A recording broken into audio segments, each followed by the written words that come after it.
the future begin. Banjo in the boardroom, black glass shine, selling us a watchtower line by line.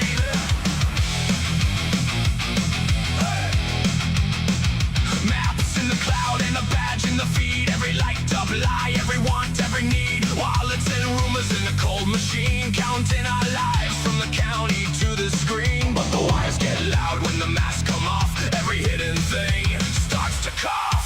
Pigs can't say underground. Pigs can't say when we shut it down. Pigs can't say underground. We move like sparks they never find. Pigs can't say underground. We got names on the bridge and paint on the wall. Boots on the tracks when the black fans call. If they want our data, let them choke on dust. We were born in the underpass, built for the rush.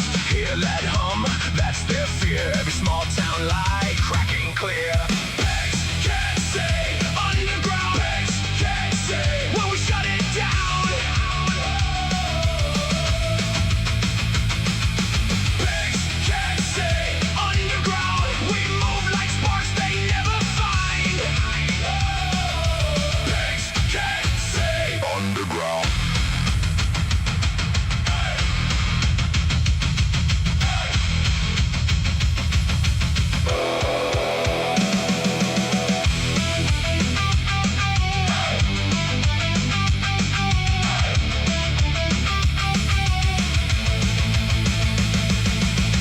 Let the screens go blind, let the sirens bend.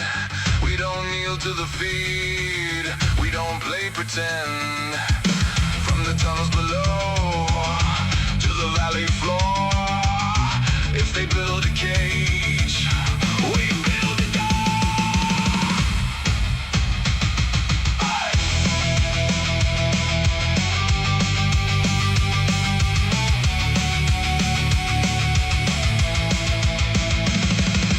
Pigs can't say underground. Pigs can't say when we shut it down. Pigs can't say underground. We move like sparks they never find. Pigs can't say underground. Underground, ground, ground, ground, ground, ground, ground. Underground. Pigs can't say underground. Pigs can't say.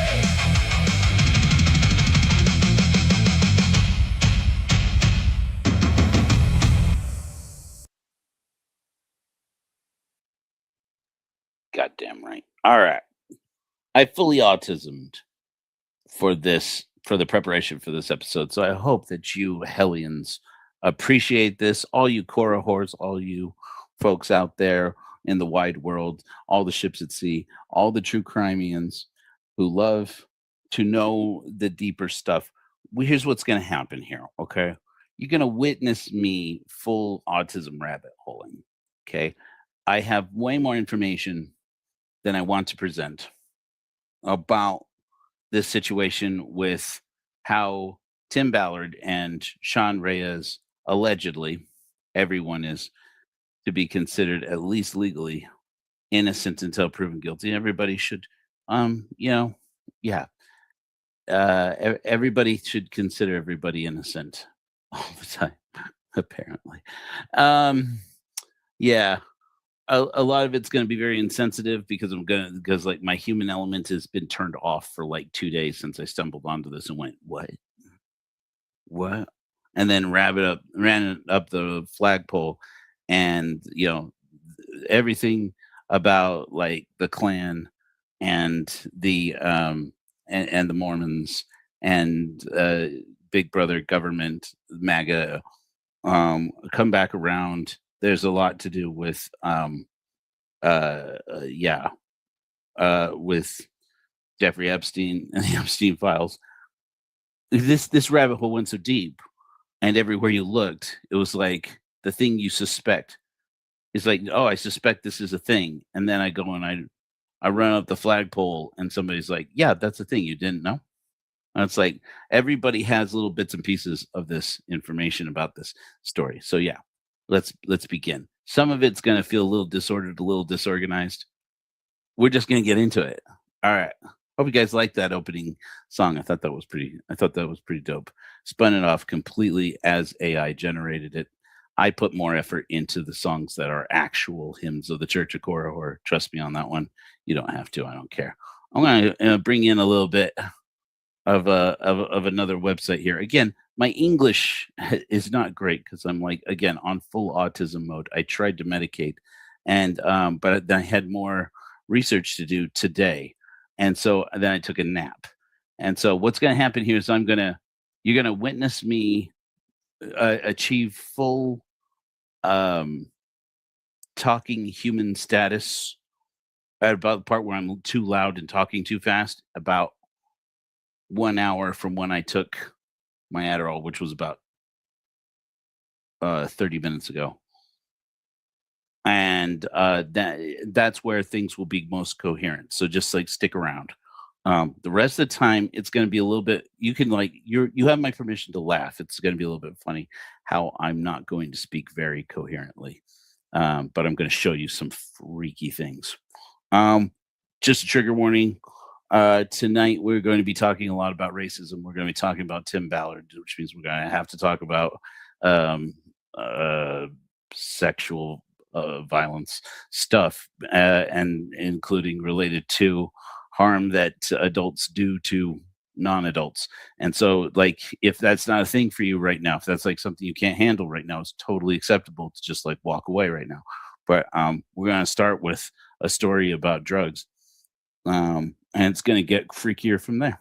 We're going to start with something that's actually even more out of the blue than that, though. Okay, so this is a website I just found today for a law firm called Overson and Budgeon. Don't know anything about them, but they had this great website. And this is, again, the tangents in this. The tangents are legendary. Let me just read it to you from my notes. You read it. But this is mostly, you can see that this all comes from this thing. And I'll put this in the show notes, the actual link to the content here. Yeah. So anyways, latest development. Stingray device warrants and Department of Pre-Crime. So this is an article from Overson and Budgeon, PLLC. It says many times officers will fail to comply with the requirements to get a warrant to track your movements through your phone in hopes that you do not know the law well enough to challenge their authority. They're selling you, by the way, their legal services. It doesn't matter. This is important for this story. It'll become more clear as we go. They may claim that exigent circumstances existed that made it necessary for them to act quickly without a warrant. This is where the services of a skilled Salt Lake City search and seizure defense attorney, like those at Overson and Budgeon, can help protect your rights. If the officers fail to get a warrant, claim exigent circumstances when none existed, or go outside the scope of the warrant granted them, a lawyer can file what is known as a motion to suppress. A motion to suppress is argued before a judge, and the defense will ask the judge to suppress any evidence obtained as a result of an illegal search procedure. I'm going to just stop right here and just kind of like explain what I just explained. I'm just going to say what I just said, because this is going to become so important. This is going to become the takeaway, okay? So basically, do you know what a Stingray device is? A Stingray device is a fake cell phone tower. Yeah, thank you. Thanks, sis. A Stingray is a fake cell phone tower that takes all the cell phone data in its range. That it's small enough to fit in a car. And the police can take it around and have all the cell phones basically in the area. This is just my understanding of the tech, which could be wrong. And everybody's phones will ping that device like it's a cell phone tower and convey a shit ton of data from your phone to that device. Now, to use it technically, once upon a time, it was just like if they felt there was probable cause, they could just turn it on, and boom, they're collecting data off of everybody's phones. It was within the range of this device. And then they passed a law saying, well, no, you have to get a warrant, unless it's an emergency. This is just my understanding of the law, and I could be wrong. I'm not an attorney, but the more I read into this, the more I went, the fuck, what, what's this? And it's like, yeah, they can just basically turn it on. Now, here's the wild thing. Now there's a law saying that they can't just use it without a warrant unless there's a circumstance. There's a backdoor to the policy. Unless there's a circumstance where they're like, well, we had to do something. And what qualifies under that, only an attorney can really say in a court of law. And then it's up to the judge whether or not that is the case. But here's the thing. By that time, whatever they found out, wherever they got from that device, that's already happened. Now, technically, you can keep it from being used in court, but what difference does it make? Unless you're doing actual crimes, in which case, okay, don't do crimes. No, right? Yeah, nobody should do crimes. Let's all abide by the law, but at that point, your privacy has been violated, and whatever the people who get to your phone, if they wanted to do something to hurt you, you just can't stop them. I mean, you basically just can't stop them. And so it's like the only thing you can do is get a fruit of the poisonous tree ruling in that whatever evidence they produce using this device. And it's like freaky, man. I mean, that freaked me out because here's the thing. I'll tell you why. And I'm just going to go ahead and close this. I'm going to tell you why that freaked me out. I don't know if you saw this, but like yesterday, there was a woman who got sentenced, or a woman got a woman from American Fork, Utah. It's dangerously close home for me. I've lived in American Fork forever. I'm not there now, but I mean, yes, I am. And this woman was found guilty of unaliving. I'm just going to run the risk, you guys. She was found guilty of murder because she made a wisecrack in text messages. She made wisecracks with her kids, her adult kids, her son and daughter at the very least, about how much she hates her son-in-law and wishes that her son would just do him in, and just make a bunch of wisecracks about it. And then her son apparently was doing, I'm summarizing this from my notes from like 48 hours ago, which might as well have been a year ago.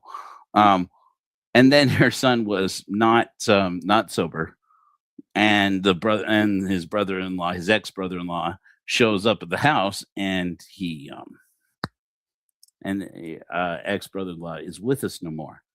Apparently, he was an abusive jerk, but he wasn't aggressive in the moment, and so it wasn't self-defense. And so this woman's son goes to prison. He's been sent to prison, and while he's in jail, apparently he had a text message. I'm not really sure how that works. Conversation with her, and it got picked up by the police. And in the conversation between the devices, he had told her, I kind of blame you for this. And she had texted back, yeah, I kind of blame myself. And now she's going to prison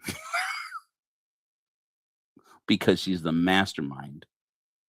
It's a dangerous world, man.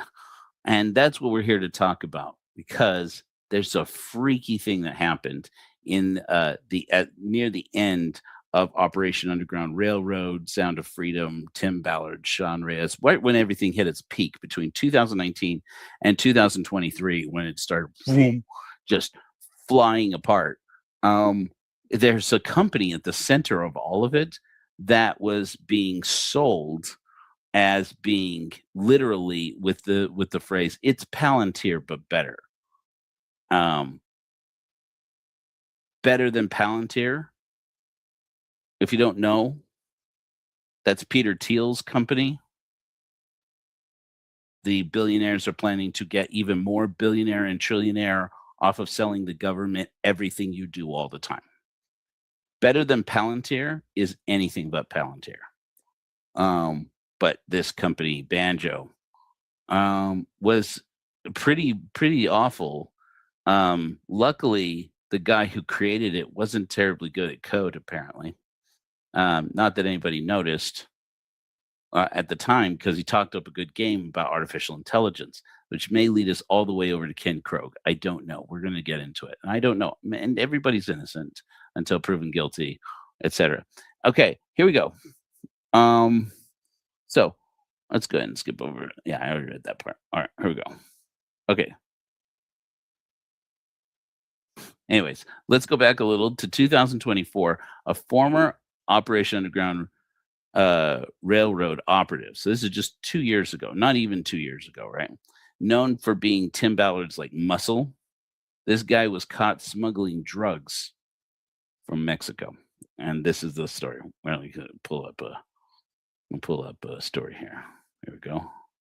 Boom, boom. All right, check it out. Okay. You guys look at that. I'm going to read it from here. According to, so in August 2024, Rad Barrett, who was a former jump team guy for Operation Underground Railroad, he used to work in, basically, he was a guy, I guess he was an athlete. He'd gotten a concussion, and that made a lifelong career for him in orthopedics. And like he had like an MRI and like a neuro feedback, not neurofeedback, neuro monitoring company, and did pretty well with it, made a good amount of money, apparently sold it all and joined Operation Underground Railroad right at the time. This is the way his story goes, but anyways, that's going way back.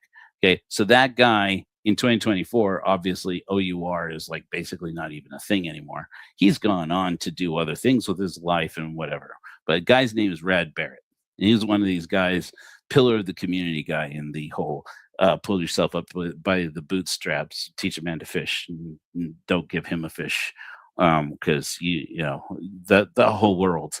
This guy was like held up as like a role model in the world, right? And he was a jump team guy. It's like, dude, bro, work out at the gym, whatever. And I want to say, what kind of gyms are they? Anyways, let's not make up any details here. So, anyways, he was basically swerving all over the road, out over by Heber City, which is in Park City area. Interestingly enough, because a lot of the story ends up in Park City, actually takes place around Park City, kinda. And he was swerving all over the road. The police pulled him over, gave him a field sobriety test. There's mistake number one there, guy. And then they looked in his car and they found drugs and cash, particularly opiates. A lot of opiates and a lot of cash. Rad stated, this is from the KSL report that I think you guys are looking at right now, right? Everybody sees that?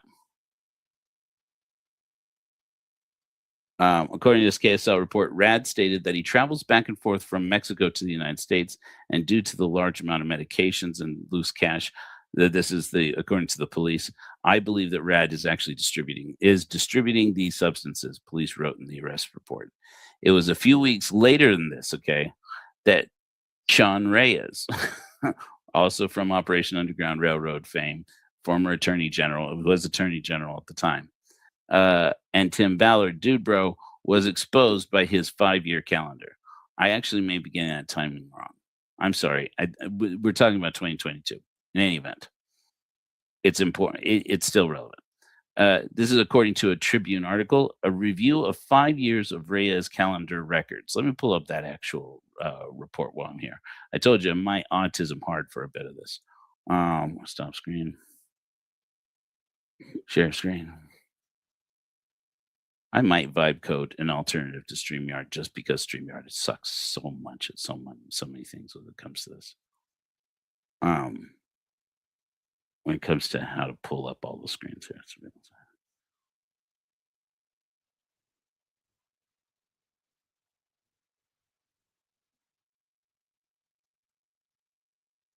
Did I have the link for the thing? In any event, I won't pull it up. Here, you're going to listen to me read it off. Anyways, it's all there. According to a Tribune article, a review of 5 years of Reyes calendar records.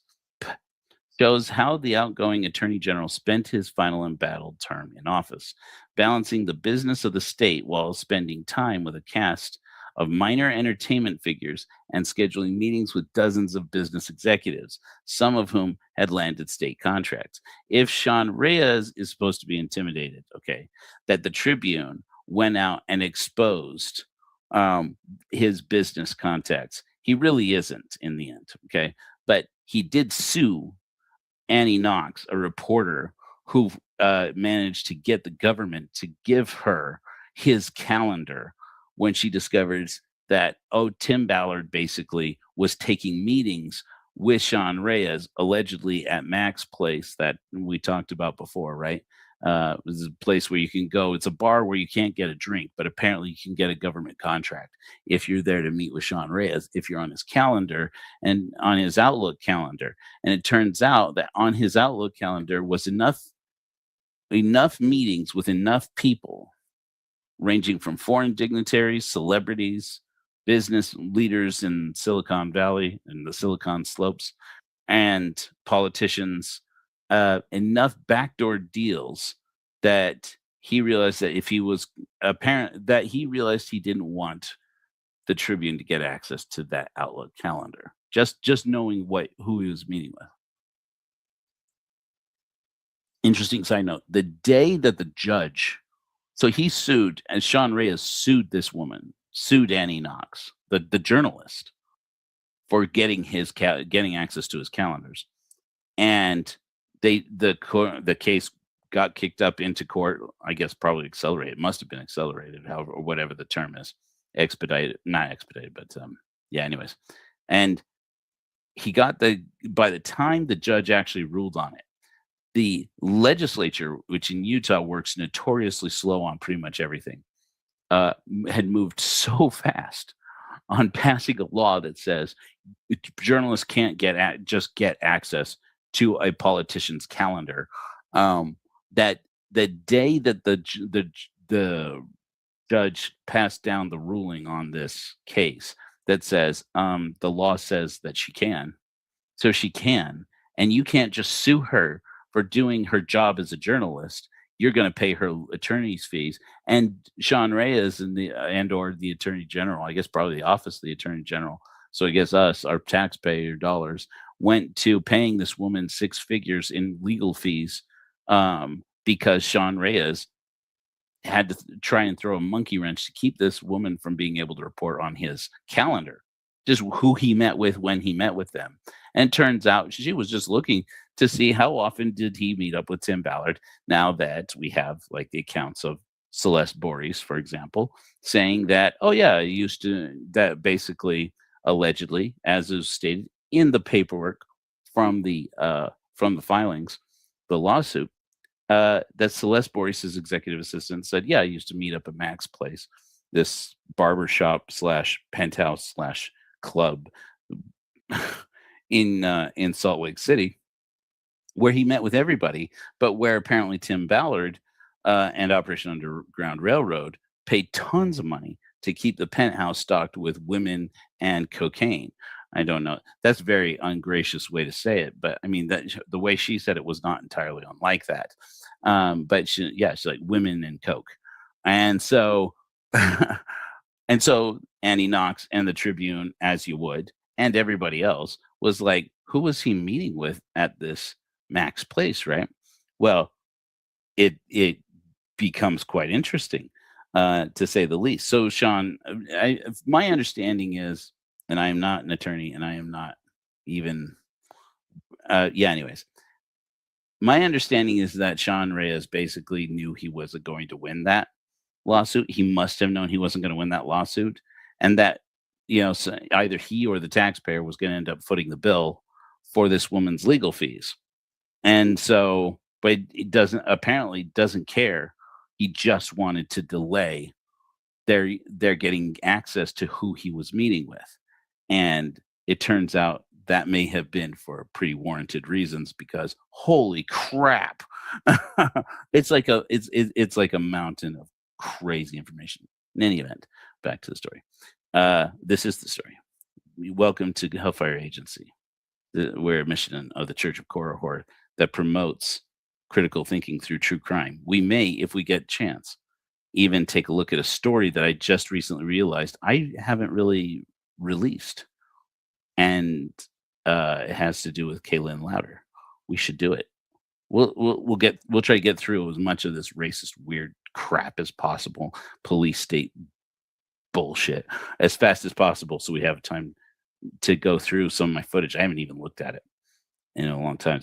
I'm not really sure where it is, but I'm hoping to get a chance to take a look at that and or a couple of other things that I think you guys kind of think gonna find wild if you're following any of my other stories. According to Tribune article, the Attorney General spent his final embattled term in office balancing the business of the state while spending time with a cast of minor entertainment figures and scheduling meetings with dozens of business executives, some of whom landed state contracts.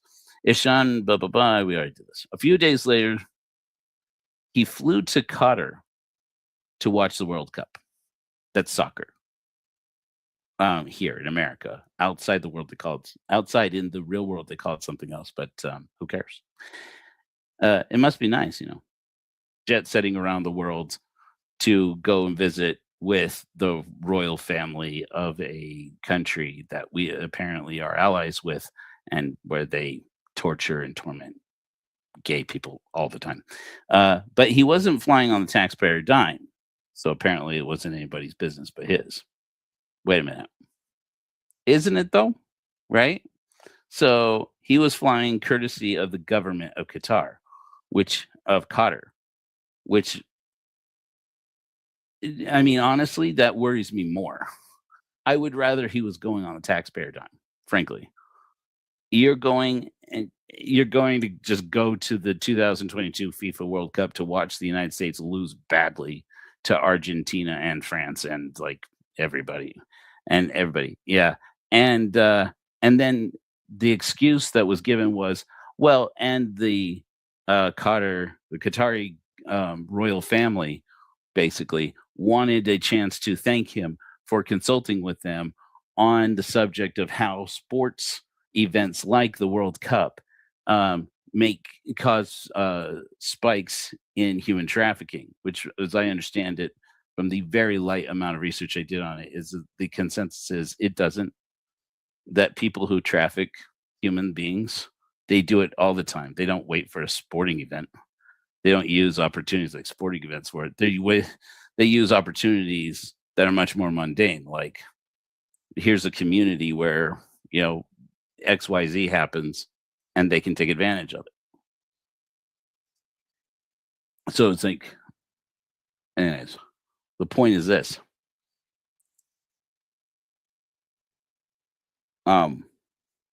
So the reason why he was even there was an organization called AGA, not MAGA, AGA.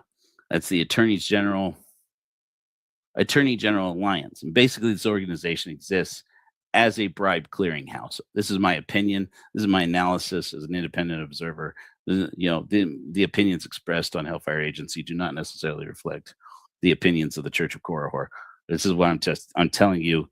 You look into this Attorney General Alliance, and it's like everything about it will piss you off if you are a person who cares about freedom. But basically, this organization exists as a bribe clearinghouse for corporations and governments that might be getting investigated. And almost universally, the people paying for everything that this organization does are people who are being investigated in some state in the union.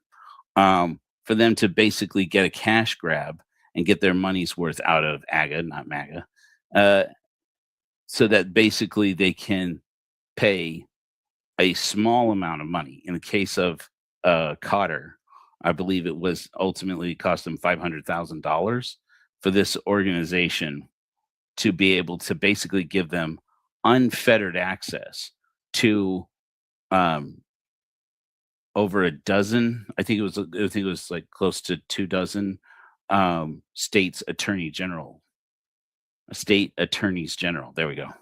And Sean Reyes was one of them. The dues on joining this organization were like $50,000, I think, a year. and it's like $50,000. And it was like on a sliding scale. So like you're from a poor state, which is not Utah. It was like less. I think it was like $6,000, $7,000. But Sean Reyes, he's not at that. He's at that $50,000 level, which meant that he got invitations and special access to things like, hey, we're sending a plane to get you and take you to Qatar to come out to the World Cup, and then we're going to do a big hullabaloo, and you're going to meet a bunch of people, and that's nobody's business, none of your constituents' business, apparently, because this is like among the many things that apparently we weren't supposed to know about in Utah. It's freaky for me. I'm like, I don't trust. I have trust issues already, Sean. Apparently, Qatar paid like $500,000 for this to be able to blah blah blah. To be clear, the fact that Sean Reyes was asked to go to Qatar to consult on how Qatar could traffic children less is insane, considering that this is like the thing that Sean Reyes is notoriously bad at. I do have one question to ask about Sean Reyes flying to Qatar on Qatar's dime to the World Cup. And it's not, does Sean Reyes like soccer? Who cares? My question is, was he there to sell Qatar a banjo? If you know, you know. Let's take a look at this. Okay. We're going to go back now to 2019. Maybe I have a video to show. Can we watch a video? This is a little, sometimes I like to change things up just to kind of challenge myself. Am I frozen? Anybody freezing? Anybody else see me freezing? Lisa says my audio is good on my video. My video is frozen. How am I doing now? That was like a couple minutes ago, apparently. Everybody see my hands moving? Okay. Yeah, sorry about that. I don't know. I don't know why that is. We'll keep going. Keep on plugging. Keep on trucking. Let's play a video, shall we? I didn't plan on doing this. Sometimes I like to throw myself a little curveball just for practice. And just to shake things up.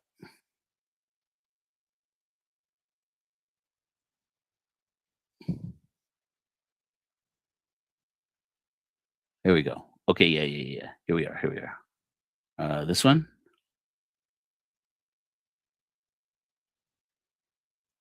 This one. This is from a 2018 event that has to do with the opiate crisis. I want to show you some. I haven't reviewed this footage in a minute. Through the back, and I looked out. This place was packed. Thousands upon thousands of high school students from around this state were here to engage about this problem, this epidemic, this crisis that we face today. How often do you see children engaging in something like that when it does not relate it to Snapchat or to Facebook? And these kids were engaged. I'll say it before. I've said it before. I'll say it again. My favorite, this is snarky, this is sarcastic. My favorite stories that people tell are the ones that start with kids these days.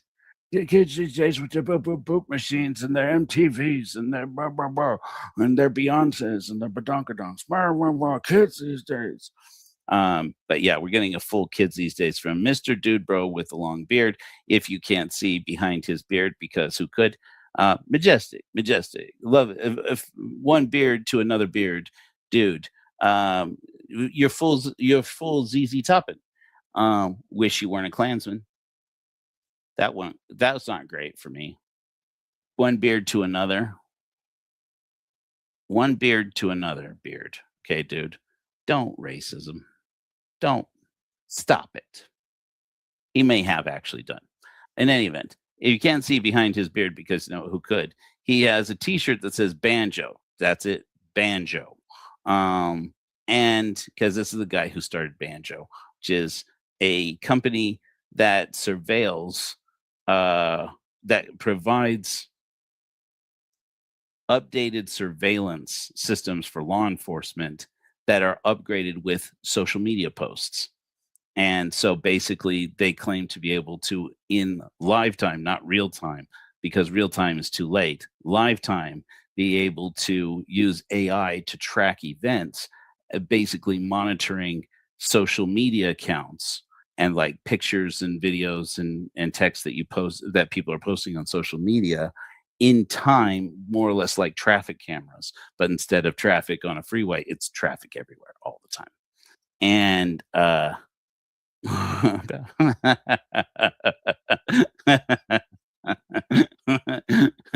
that's right. That's right, Lisa. Fair on. Anyways, so this is Dude Bro. He's there. He's been invited to talk about opiates, which is terribly ironic considering some of the stories that we have here to talk about today. But he goes in there and basically he starts talking. Well, let's watch a few of seconds. hats in, and it's the hat I'm wearing right now. So he talks about he's been in Mike Lee's office recently. This is in 2018, and they were talking about upcoming events. Now, if you don't know, here in Utah, they have a thing called Silicon Slopes, which is basically you have. This is my analysis, in my opinion.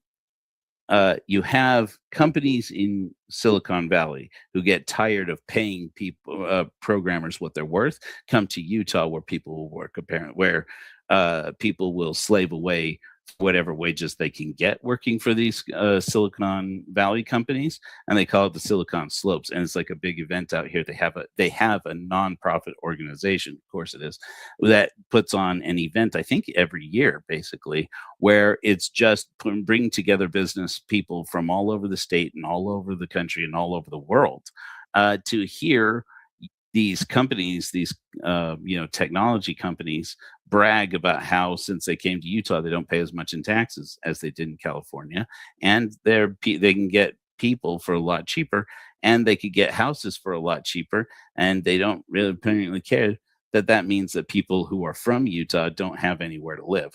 That's not their problem, apparently. So anyway, we'll get this. So let's remove this. So anyways, so that guy that you're looking at now, I've let the cat out of the bag a little bit. This is all going to wind up to this guy has held a secret for 30 years that he's been able to hold the secret because an FBI agent in 1991, when that guy, or 1991 or 1992, in the early 90s, an FBI agent, when that guy was 20, the guy you were just looking at, misspelled his name with an O instead of an E, Damien versus Damien. And because of that, when he, if you do a search for him in pretty much all the national databases and any kind of criminal background check, he wouldn't come up. But this guy pleaded guilty to a pretty serious crime back in the early 90s when he was just a kid. Oh, and by the way, confessed to it and pleaded guilty and ratted out all of his racist friends when he was serving in the Navy. That's all towards the end of the story, though. So in any event, so that's the dude you were just looking at. That's Dude Bro. Now, mind you, John Reyes had been really impressed with Banjo and its founder. This guy's name is Damien Patton, because Damien Patton had proven that his software could have helped law enforcement watch a child get kidnapped, presumably so that they could stop it. And in case you missed it, yes, they practice kidnapping a child. This is a thing that law enforcement does. It's not just unique to Utah. Like, they do this all over the country now. Basically, they don't have enough experience at actually saving children from getting kidnapped. So they practice doing it themselves to see if they are any better at kidnapping kids than they are at stopping kids from getting kidnapped. And it's called they call it child abduction recovery team, or no, response team, child CART. And do you want to see some cops practicing kidnapping a child to see if they know how to catch a cop kidnapping a child? Sure you do. And in the process, we're going to learn about another story that's related. Here we go. Right here, Banjos. That was so funny, Lisa. Lisa's so funny, you guys. We got Lisa. Lisa bite me with got the comedy, and I'll do the creepy shit. And I want to do the funny shit next time. Lisa, you do the creepy shit next time. I'll do the funny shit next time. Yeah, here we go. Sean, I have a file here. It says Sean Reyes' office practices kidnapping a child. Here we go. Watch this. This is like, here we go. We got Mr. Man walking through a park. It's like looking over his shoulder. Like, is there Tim Ballard? Is there Tim Ballard? Okay, we're going to kidnap this child. This one looks good. All right, 3, 2, 1. Oh, shit. Charlie horse. Oh, why did I park so far away? Oh, man. Pins and needles, pins and needles. Oh, hello. How are you doing? I just want to clarify in case this isn't clear. They produced this and put this on the internet. Like, this is them bragging about how good they are at this. And they're like, hello, how's it going? We're just waiting to take away a cop in a police car. It's not a police car. It's my Toyota Tercel. You keep your like muddy boots off the mat, you know? Oh, here we got the response team. They're doing God's work, quite obviously. I got our coffee, and we got a witness here. We're taking a statement. Maybe you should be, hey, guy, pull out your notepad or something and take some notes. Oh, you don't have a notepad? Take out your phone and like make a phone call. You're not just creepy detective looking and talking to a child. You're supposed to be actually doing work. Yeah, here we go. That's right. All right, take out your phone. Yeah, that's right. Oh man, we are serious high tech. This is the way we do this. So you say that we are better at kidnapping children than we are rescuing children from getting kidnapped? Really? And she's like, look at this girl is just like bored to tears. And she's like, is this really what happens? Like, if I got kidnapped, is this what would happen? And he's like, yeah, I'm just going to send, I'm going to get on my phone here. So basically, yeah. So if you don't know, attorneys general are basically always having to sell everybody on that. You know, we might not catch all the people who are kidnapping kids, but you know, just so that you're aware, we do practice to get good. We're trying to get good at it, and and the irony is that sometimes they even go so far as to like basically say, well, we haven't had an abduction in this state for like X amount of time. So that means we've gotten so good at it. And it's like, or you're not counting everything that happens.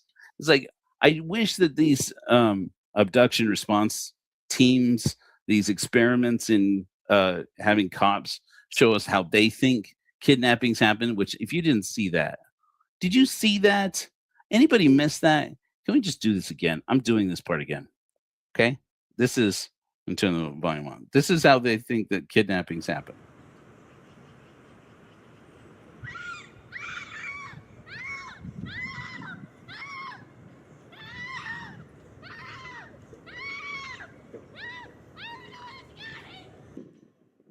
Okay. Just once, I'd like to see one of these things happen somewhere where it starts out with, hey, mom, I'm home. You know, oh, you don't care. It's Thursday and you're still at work.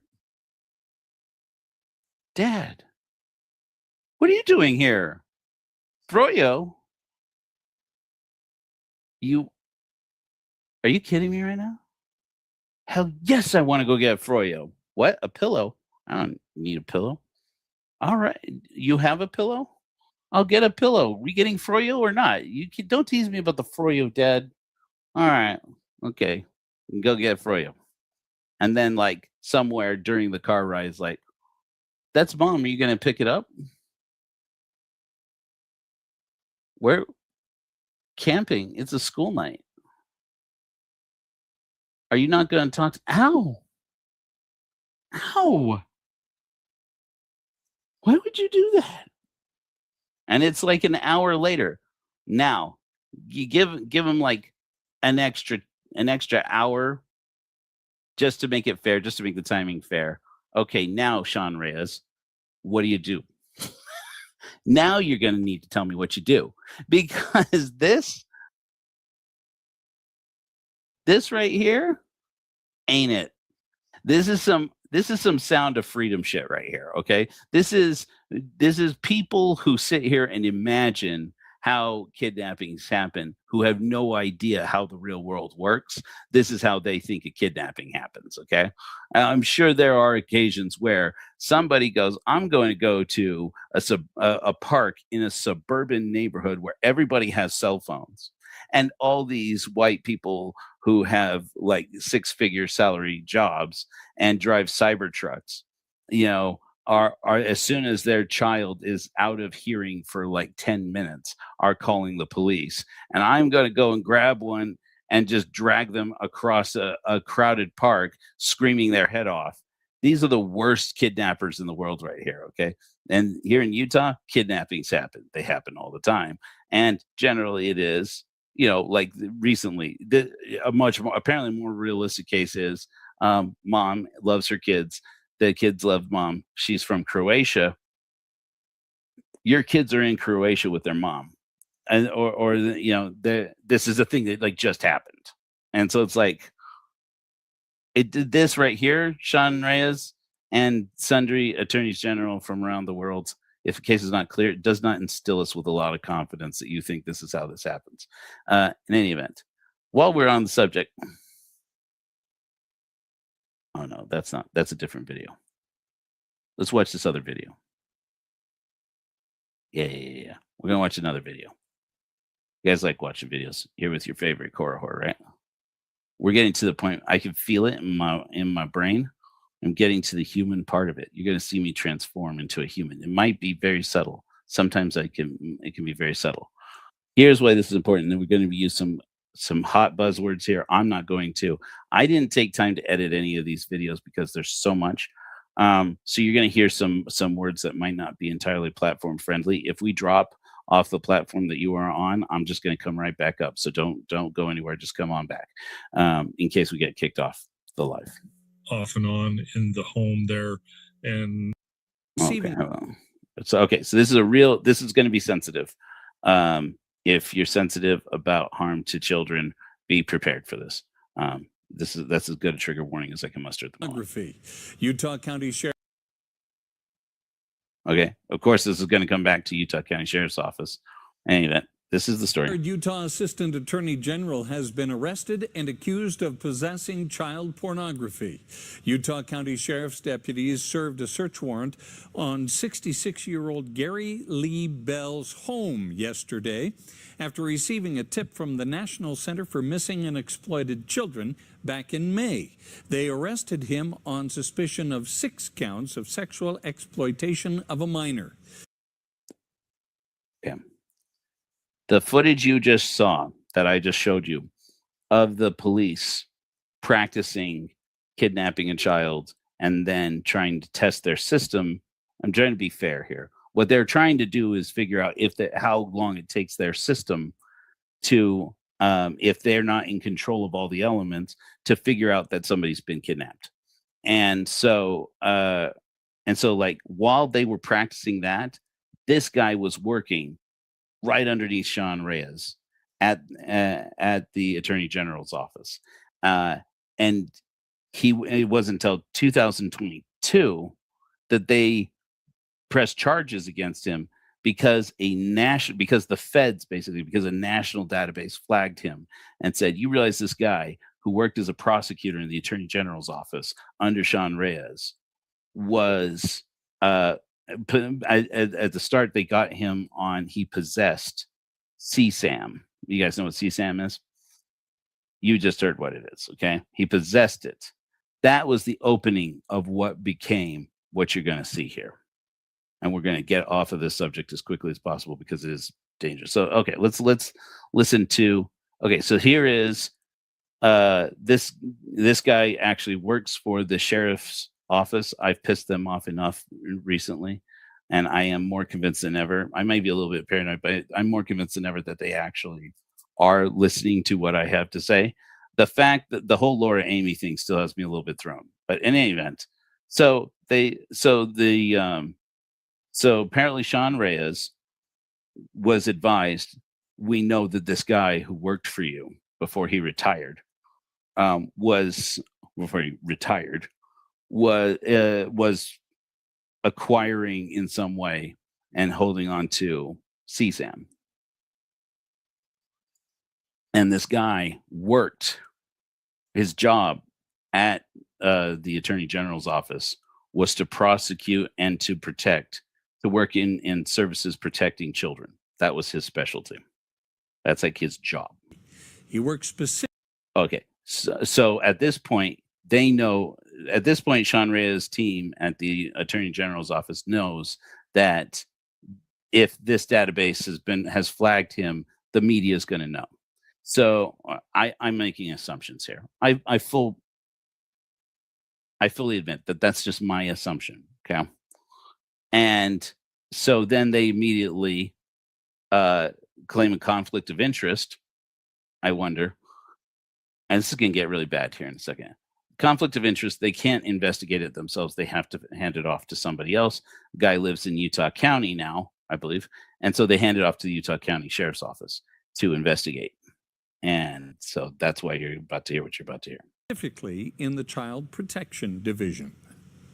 There was some concern because there are grandchildren who are cared for off and on in the home there. And at least for now, a judge has determined that he is to be held without bail. That could change in the future, but for now, he's being held without bail. The Utah Attorney General's office told Fox 13 News Mr. Bell deserves his day in court. He is innocent until proven guilty. Fair enough. Okay, so let's just accelerate here because I just went ahead and recorded the screen on a Floodlit article. Basically, you're looking at, this is our man right here. His name is Gary Lee Bell. He is LDS, not a surprise there. Is there another? Here we go. Okay, good. Damn. Let me see if I can get into a bigger screen so it's easy for me to just read it right off the screen. No? What happened to the stupid button? I swear this software is.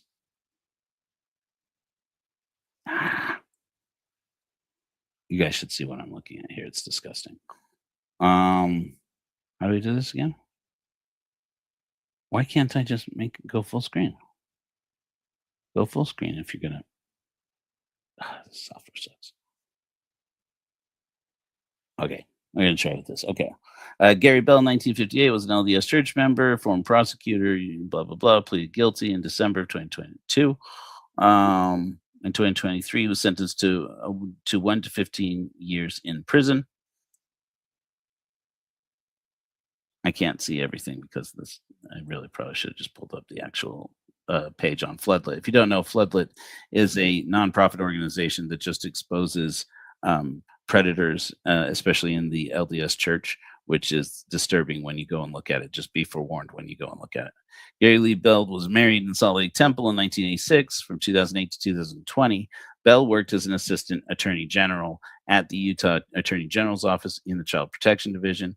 In 2020, Bell resigned from the Attorney General's office after allegations of misconduct because CSAM had been found on his computer at work. Now, grant you,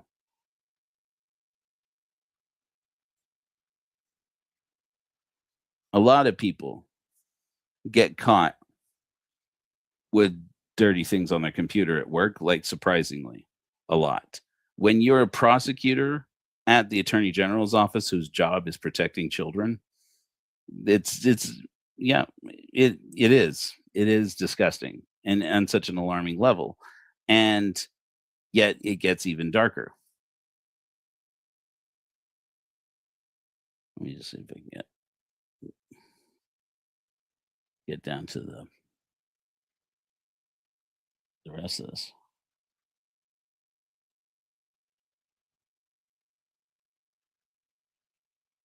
I might have to remember this because this software is so bad. Okay, here we go. Oh, I actually have the article pulled up. Do I have the actual article pulled up?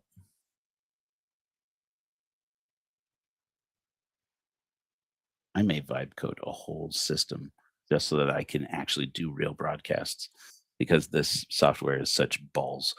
Anyway, I'm gonna have to relate it to you because StreamYard sucks balls. and is then not in a good way.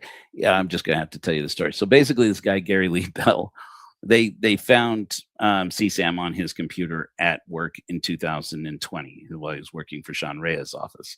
They put him on leave with pay because he was found with this material on his computer, and then he resigned, and that was it. That was that, and that was going to be the story until he started taking pictures. A couple of years later, it was found that they found a national database that was investigating him, and then they found out by investigating, getting a warrant, and actually going to his home, that he had with at least one child, he had done lewd acts with this child. Was a person under 14, legally speaking, according to their reporting. My understanding, it was a very young person, and he photographed himself doing it.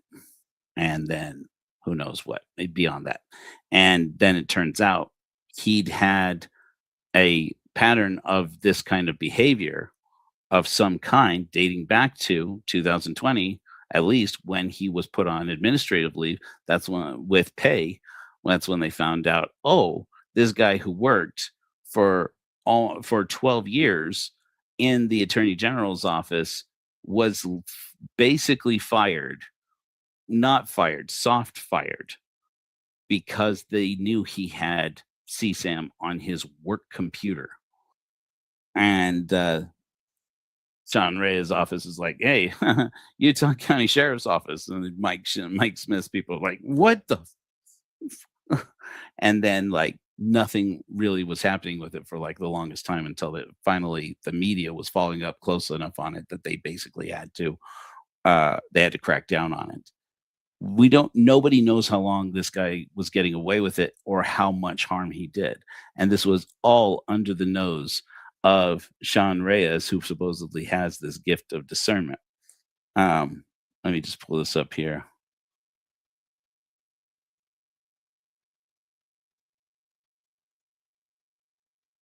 Yeah, here we go. This is from the KSL article. When we started looking at cases where they involved digital data, this is them explaining why they delayed on prosecuting the guy.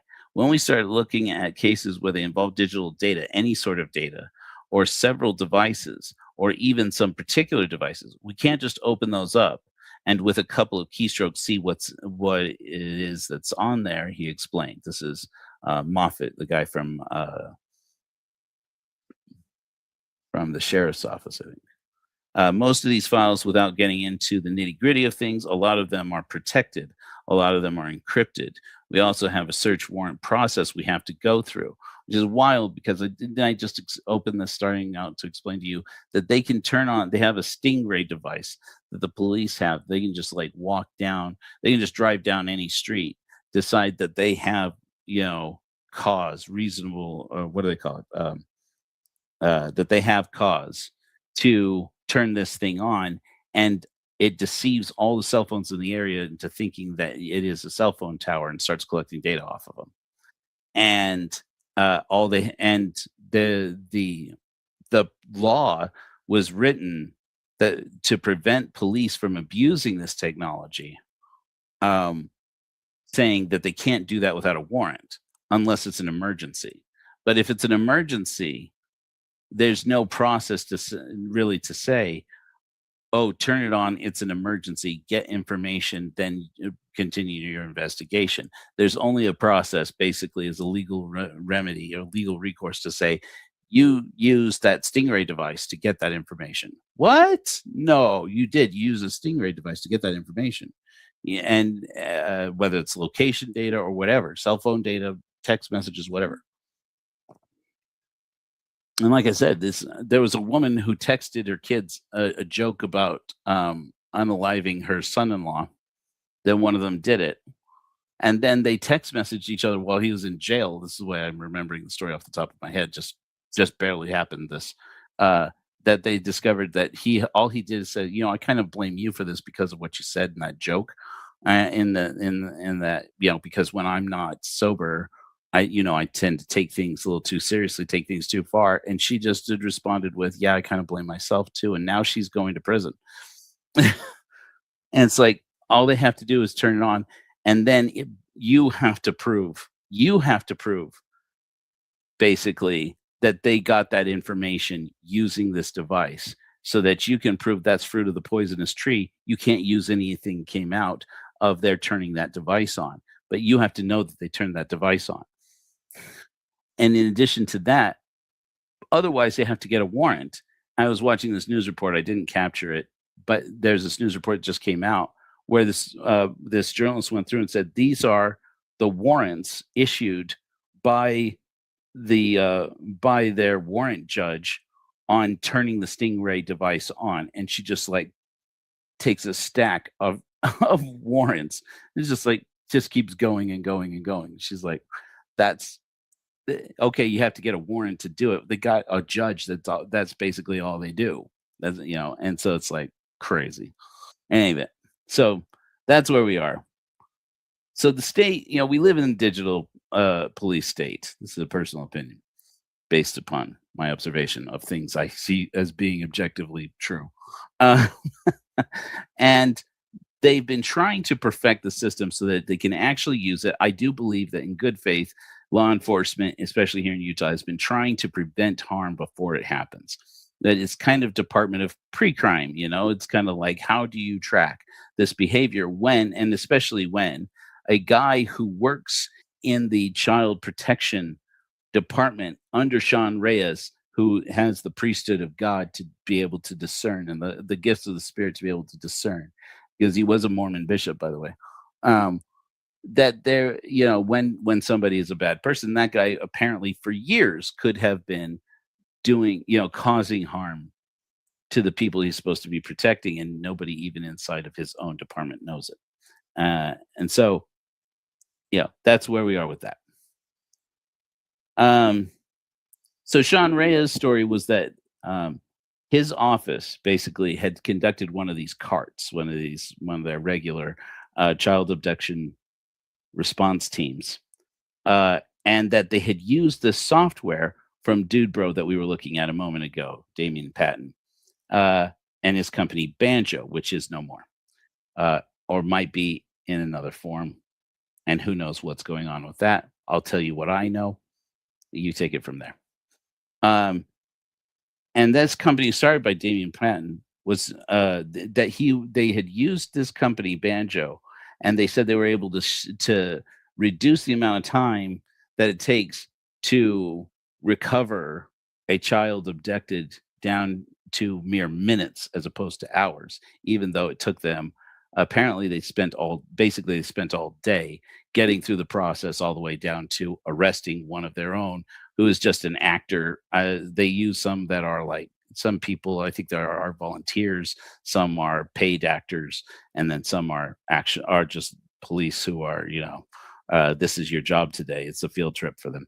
I don't know. That's what I understand anyways. I may be getting that wrong, but basically you have law enforcement personnel, and then you have supplementary personnel brought in, and it's a day of practicing. How long does it take to get these to rescue a child who's been abducted? If somebody comes by and picks her up in a busy park or something. Oh, in this case, in 2019, when this one happened, they practiced a girl being abducted at a bus stop. So, in any event, so they practiced that, and he said he was really impressed with Damien Patton and his information. I have to try very hard not to say Damien Moore. One of the people who's done a lot of writing and reporting on these issues is Damien Moore over at American Crime Journal. I'm just going to give you a little peek behind the kimono. One of the reasons why I get such good research is because I know Damien Moore, and I talk to him, and he is amazing. I have to give him credit. Between Damien Moore and Merrill, I get like shit tons of fantastic information. So we'll bury that. Nobody talk about it. Nobody say those names again. Anyway, but it sometimes confuses my brain because I want to say Damien Moore, and he's the good guy, and the guy we're talking about, who actually may be a pretty good guy in the end. I'm just going to preface that. I know that's weird to hear, but Damien Patton, I think, actually is trying to get his life in order and become a better person. Unfortunately, he knows Tim Ballard, and I can't unsee that and can't forget that. Anyways, so they were so impressed with how Damien Patton's technology was able to help them unabduct a child they abducted, that they had to go forward with him. And then the next, they had to find out more about what it would take to get all of Utah's law enforcement agencies all under one umbrella contract with Banjo for 5 years to basically pay Banjo $21 million of taxpayer money so that they could use this software that would collate all of the traffic cameras, all of the 911 calls, all of the dispatch calls for the entire state of Utah into one software that also was tracking social media posts and using artificial intelligence to find events that it could flag by just watching and looking at it and saying, this is here, this is there, this is here, this is there. And if there are enough factors turned on for that might be actually a crime going down, then it starts recording it. Or then it's basically recording it all, is my understanding. It's recording all this information and then deleting it and recording it and deleting it and recording and deleting it, which is like the holy grail of these surveillance systems. Is how do you do this without violating the constitutional rights of the people who live there? How do you surveil everything that they do all the time and just have the computer watch it without any human input and getting involved until there is an automated system that flags it and says, okay, there's enough information here, enough factors to be able to say this is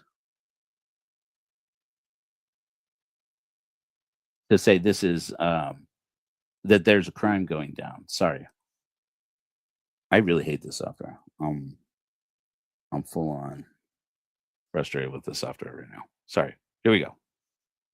Oh, I love this, Huggy Bear. Thank you for getting involved in this. Aerial recovery is definitely on my radar. If you have any information about aerial recovery, I'll take it. I've been tracking a few things on them, but it's fascinating. And I am very much. Oh, I didn't know that had to do with Argentina. Huggy, is there someplace we can talk? Get me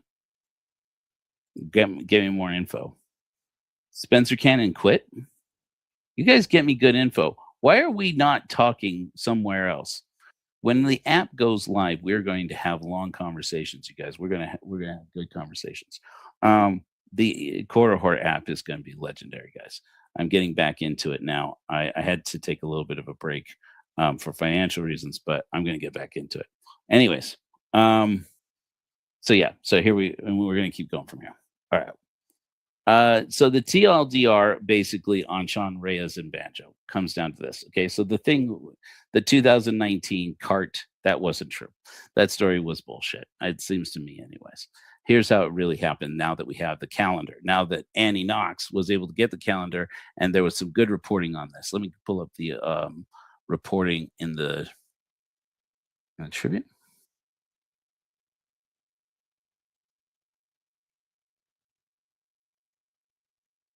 I did have that KSL story pulled up. Wait a minute. Let me close this one. Don't need that.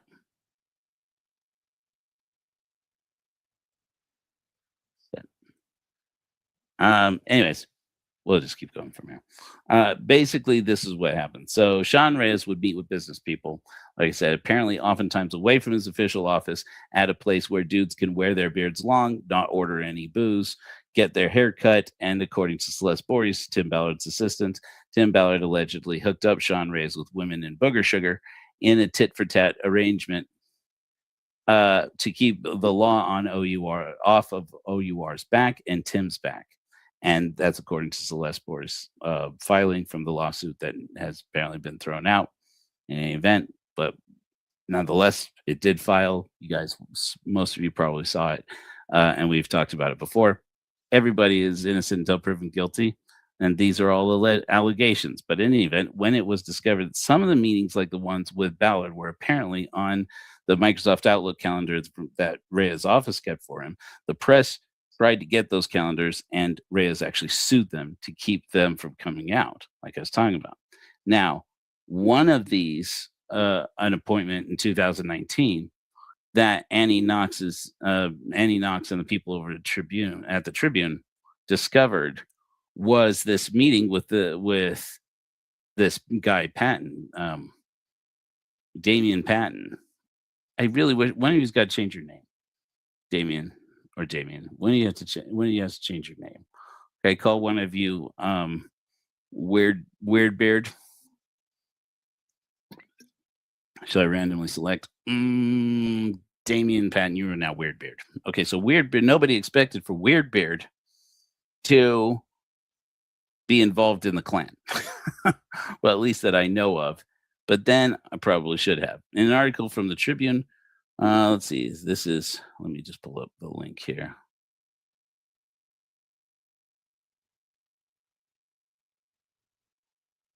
I spent so much time getting all these links put together, and it was just so much. It's just an avalanche of info dump. Anyway, in an article from the Tribune, take my word for it, one of the first meetings listed in the calendar invites took place in February 2019 with Ballard and Reyes meeting Damien Patton, the founder of Banjo. The company said it used artificial intelligence to sift through a massive amount of public and, once given access, state-held data, promising it could identify crimes before they are even reported to police. Very Minority Report vibes, getting that one, a little bit Matrix vibes. Good. That's the energy we're going for here. They are leaning into, that's what they want. Again, from the Tribune, Reyes' office initially bypassed the normal procurement process to give Banjo $750,000 sole source contract, and the company later won a 5-year, $20.7 million contract with the state, which, by the way, by 2022, so this is just 3 years later, it comes out the past about this guy, Damien Patton, Weirdbeard, and they cancel the contract, basically. They suspend it and then ultimately cancel it, which is a whole separate story in itself, how it goes from, okay, but that this guy is a racist and an a-hole, but does the software work? And basically, in the end, the reason that the audit, as I understand it, the reason why the audit actually terminated the contract or said to terminate the contract wasn't even that, well, the guy has this shady history. It was, no, the software doesn't work. It doesn't even work. It doesn't do what he claims it does. But in the process of trying, all of these super sketch things come up. So in any event, in March 2019, the calendar invites show a scheduled meeting with Patton and Clint Betts, the president and CEO of technology promoting nonprofit Silicon Slopes. And that's how he winds up speaking at Silicon Slopes. That wasn't the event you were just looking at. It was a follow-up event. But I recorded that in a separate video that I just haven't shown and probably won't show. They met for a follow-up to discuss how Banjo could be used to curb opioid addiction. The next day, Reyes and Patton were scheduled for another meeting with the head of Drug Enforcement Administration for Utah, Brian Besser, for another opioid discussion. Brian Besser, by the way, is, as far as I know, he's entirely clean, but he keeps coming up. He's a name that keeps coming up in these stories. He now lives in Colorado, as best as I was able to confirm, and he is retired from the DEA. Over the ensuing months, the records show Reyes had appointments to tour Banjo's headquarters in Park City. Again, Park City, Heber City, that area. Well, they kept coming up in this story, mainly because Banjo was based out of there, although their official offices were in South Jordan. Okay, whatever. Prep for a media interview promoting Banjo's technology, and for Banjo to take part in a conference call with another Washington, D.C. based company with a similar product. Invites show Patton was scheduled for a meeting with the Attorney General's Internet Crimes Against Children Task Force and the head of criminal investigations. A separate meeting with Reyes' lead investigators, 2 meetings with Reyes at the company's headquarters, and an appointment for Patton to accompany Reyes to honor the winners of a high school robotics competition. In January 2020, Reyes and Patton were scheduled to be in San Francisco, where Patton would be on a panel speaking to state attorneys general about how Banjo's tech could help combat human trafficking. The calendars make clear that Reyes was a major proponent of Banjo, regularly connecting Patton to people who might help elevate the business. And Crooks, that's the very ironically named assistant to Mr. Reyes, is a guy whose last name is Crooks. Tom Crooks, Tim Crooks, anyway, his last name, Mr. Crooks, said he and Reyes helped arrange tours of Banjo's headquarters for attorneys general from other states, likely the same group of the AGA, though I don't think that's ever confirmed. It's the Attorneys General Alliance. Then it all came crumbling down after it was reported that Patton, as a young man, had been a white supremacist who was the getaway driver for a shooting at a synagogue. So we're going to dig into that story now. All right. Basically, there was also something in there about, but I just want to cover this real quickly because this may become a whole other story in of itself, depending on how my rabbit hole brain treats it. In this same article from the Tribune, I learned that Jeffrey R. Holland, the Mormon apostle, actually met with Sean Reyes, I believe, to talk about his national ID card for children software that he was promoting, software and or system that he was promoting, and that he actually gave Utah taxpayer dollars over to this company that provides these identity cards that are supposed to be designed to help prevent abductions. And in the process, by the time the media finds out that Sean Reyes has been paying our taxpayer dollars to this company and trying to convince people all over the world to pay this company, and even written to President Trump, whom he happens to know and revere, and gotten to try and get him to help push on Capitol Hill that everybody in the country, all of these states, the whole country should get on this, should be paying this company for these national ID cards. It come to find out that there's a nonprofit organization that does it for free. But they, okay. But I leave it there. Any event. So that's one thing. And apparently he had an appointment to talk with Jeffrey R. Holland at some point. Who knows if that appointment was actually filled?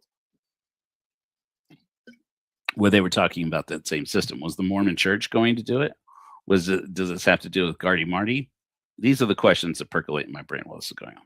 Now my sources say that Operation Underground Railroad definitely used Banjo.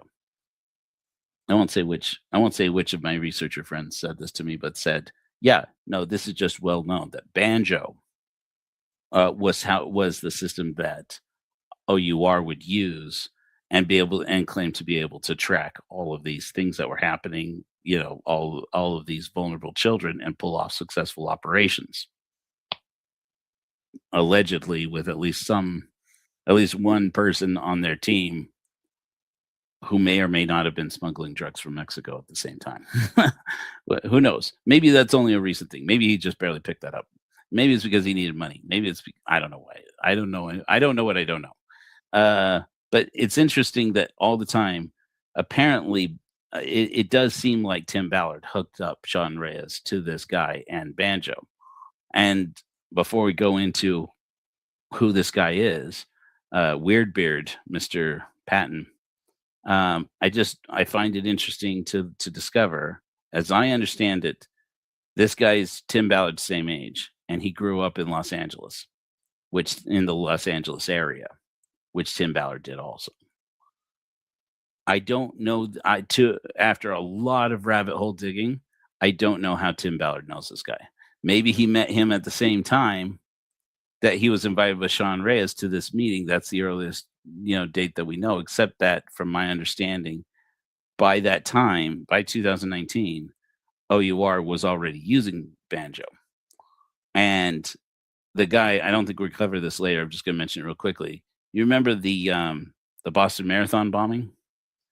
That guy, basically, Weirdbeard, said that he had provided the software Banjo to news outlets, to media outlets, after apparently it wasn't a good consumer product. Apparently they tried to sell it like at one point as a social media app where you could find out where all your friends were all the time. Turns out that's creepy as and who would want it? Who would want that? But it wasn't a great moneymaker. They got into selling news outlets that you could be covering stories better if you were watching all the social medias with all these other services at the same time, and it just didn't work great. Shall we say that? It just didn't seem to work great. I have a video of it not working great, by the way. Maybe I'll show that here later. If people say, show that weird ass video with banjo not working great, I'll show it. But basically, from what I read, this guy, Mr. Patton, Mr. Weirdbeard Patton, was saying that he basically had a crisis of purpose because they were using banjo to cover the marathon so people could watch what was going on live in terms of like social media posts and things, and while people were moving, so you could follow the marathon. Or no, yes, you could follow the marathon. And then they discovered after the fact that all the information that they would need to track the guilty party, you remember these guys, was all captured by banjo, but nobody knew it until after the fact, and that caused him a crisis. Now, who knows how much of this story is true? But it caused him to take a break from work because he apparently worked a lot.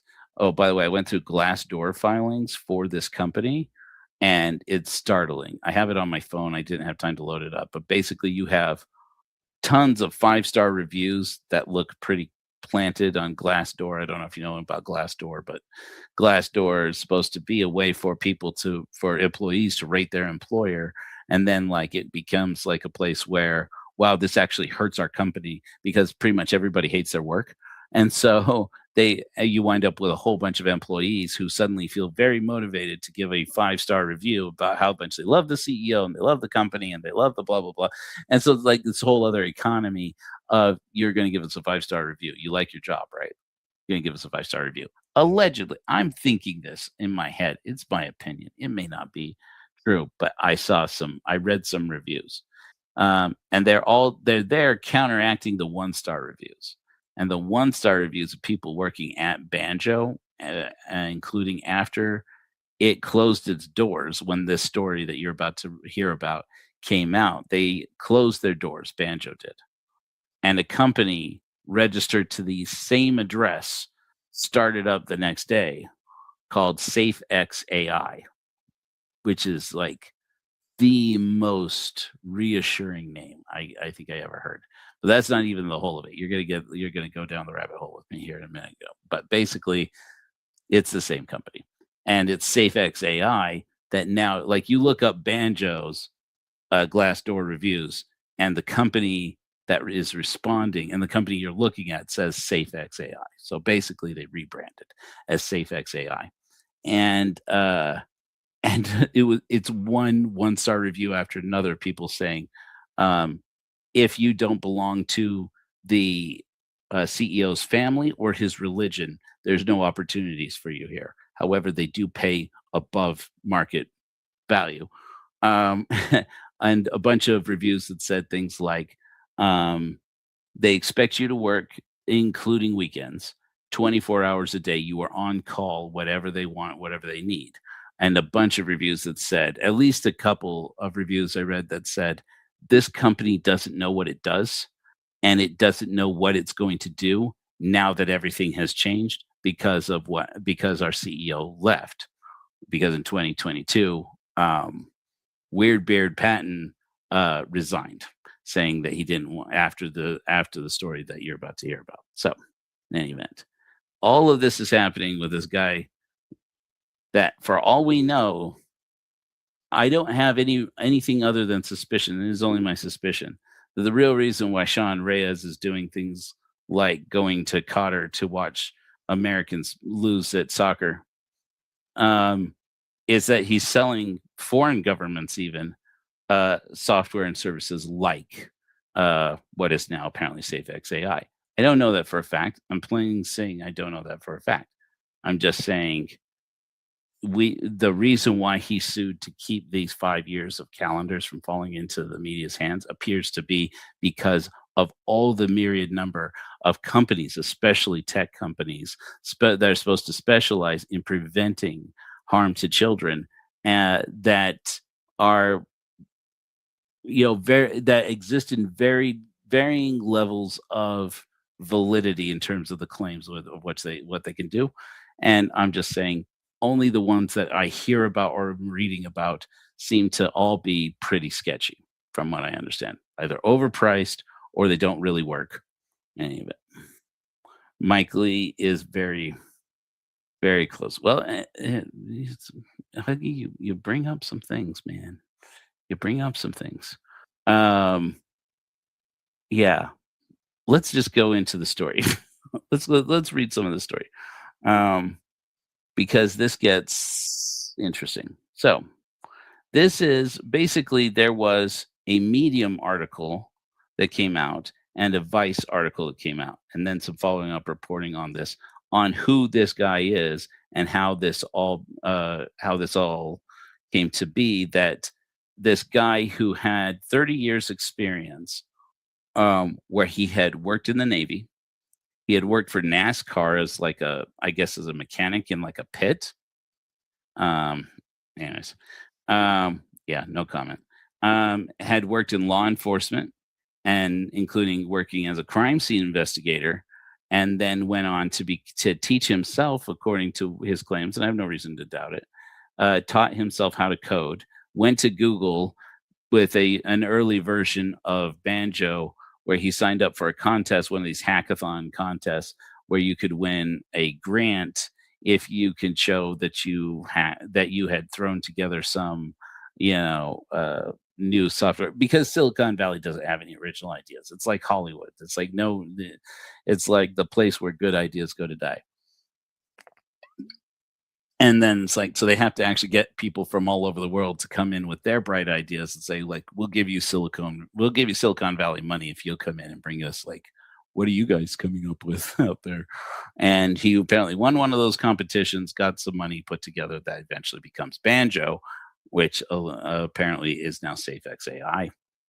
And I don't know much information apart from what's reported in the media. But in any event, this article comes out about how, because of a simple clerical error of misspelling this dude's name, nobody knew for the longest time that he is actually that he when he was a young man, he was from California. He got picked up, became a skinhead, fell in with the wrong crowd, and that crowd convinced him to go to Tennessee to start up a new chapter of the Klan, and that becomes where all his trouble. That's where the trouble comes out. For 30 years, this guy has gotten away with people not realizing that that's him.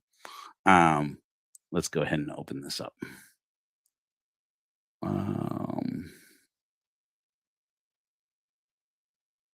Oh, do I do this one first though? I'm going to do another one first. No, let's go ahead because I've already got that set up. Let's just go with the story. Okay, so here's the actual thing. Okay, so here's the actual article. Oh, this is Park Record. For hell's sake, did I really close that? Did I close the actual thing? Anyways, this is a story about him resigning.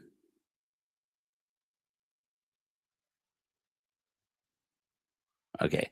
Patton apologized for his past actions. This is in the Park Record. For his past actions after the publication of the 1-0 report. He has said he no longer holds racist views, characterizing them as abhorrent and indefensible. Look, I'm just going to say this. Maybe that's true. Okay. I feel for this guy in a weird way. I don't have any reason. I don't know him. I don't have any reason to like him other than to say, I generally tend to like to give somebody the benefit of a doubt. And I'm like looking at this going, okay, what if you were in this situation and, and you were like, am I allowed to be alive? Am I allowed to live? I made a mistake when I was 17 years old, and it's haunted me all my life. I've managed to get along without it, without people figuring it out for 37 years or whatever it is, and uh, you know, and I guess I'm just lucky that way. But I don't hold those views anymore. I mean, at the end of the day, can you see what's in my heart? Can you know whether or not I have actually quit being that guy who was just a vulnerable kid? And like I keep wanting to give him the benefit of a doubt, and then I read on. So if you're trying to give him the benefit of a doubt, just warning you, this may get a little wild for you. I am deeply ashamed, he says, of this time in my life, and I feel sincere remorse and deep regret for my affiliation with hateful groups whose actions and beliefs are completely despicable, immoral, and indefensible, he said in a statement in April. I am sorry to all those who I have hurt and offended, and understand that no apology will undo what I have done. For the last 30 years, I have worked to right this grievous mistake as a lost, misguided adolescent kid. Taking over for Patton as CEO is Justin R. Lindsay, who has been Banjo's chief technology officer. In any event, my understanding is that Glassdoor complaint about if you don't belong to the CEO's family or his religion, that there are no advancement opportunities at this company for you, was while Lindsay was the CEO. I don't know that to be the case. Well, no, actually, I do know that to be the case. Yeah, the review I saw, that was from 2023. I'm pretty sure that was while Lindsay was the CEO, but they may have been talking about Weird Beard. In any event, I was hoping I had a link in here. Might have to pull up the actual articles separately. Maybe I pulled it up. Maybe I have it pulled up here in the thing. Oh no, that's a separate story. I'll just pull it up. Okay, it's in Medium. Thank you.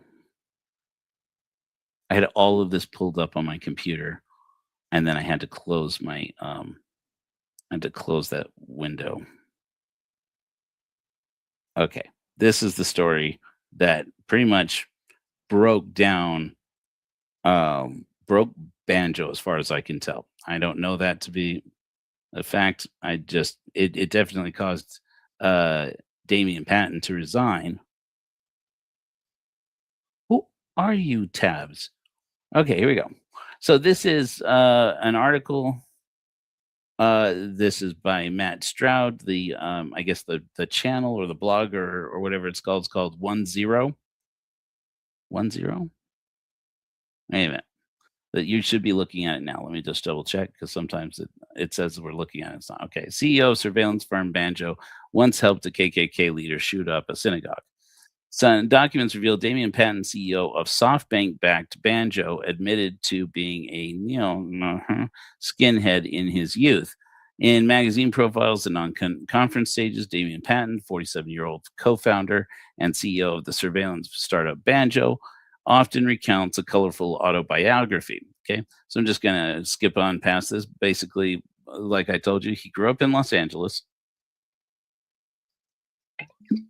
And says by the time he was 17, he was like, by the time he was 15, he was homeless. He'd run away from home. Apparently, I don't think he ever explicitly says that his mom passed away from opiate abuse. He says that somebody close to him passed away from opiates. It's a sad story, sounds like. And apparently, he had a father who lived in Hawaii, and that comes up here soon. But basically, juvenile delinquent, living on the streets, more or less. Who knows how much of that is true? But in any event, a hard life, and he fell in with the wrong crowd. And then that kicks off the rest of his story. But that's the part of the story he hasn't generally told people. I don't know. I mean, can you blame him? Sort of. If it were me, I'd lead with it. And I hate to say it that way, but because I don't know you don't know how other people handle things, right? But if it were me, I would lead with, look, if you looked into my history, you'd find out that I had this checkered past. I'm not proud of it, but I don't like to hide it from people. I'm trying to do the right thing. I would lead with that rather than hiding it and getting and figuring out that, oh, I can get away with not mentioning it to people for decades. Because when something like this comes to light, it's understandable that everybody goes, how could you just pretend like this hadn't happened? Over the years, it seems to me, at least especially from that 2018 video that I showed just a quick flash of, it seems like he had said, he would say, I grew up, I was homeless for a while, and I got into some trouble that results from living on the street. It's like he says that I used to eat out of dumpsters, just doing whatever I could, and I just fell in with a bad crowd. But he never says the rest of this story, and it makes a difference. I mean, this is the kind of thing that you don't want people to find out after the fact. Let me just make sure you guys are looking at what I'm looking at. Yeah, okay, good. With his long red beard, flat brimmed baseball cap, and a penchant for motorcycles and off-road vehicles, dude, fit right in at Max. That's like Max plays to the max. Patton strikes a hardened, gritty profile among the hoodied techies of Silicon Valley. Patton's story and public persona are compelling. They are also incomplete.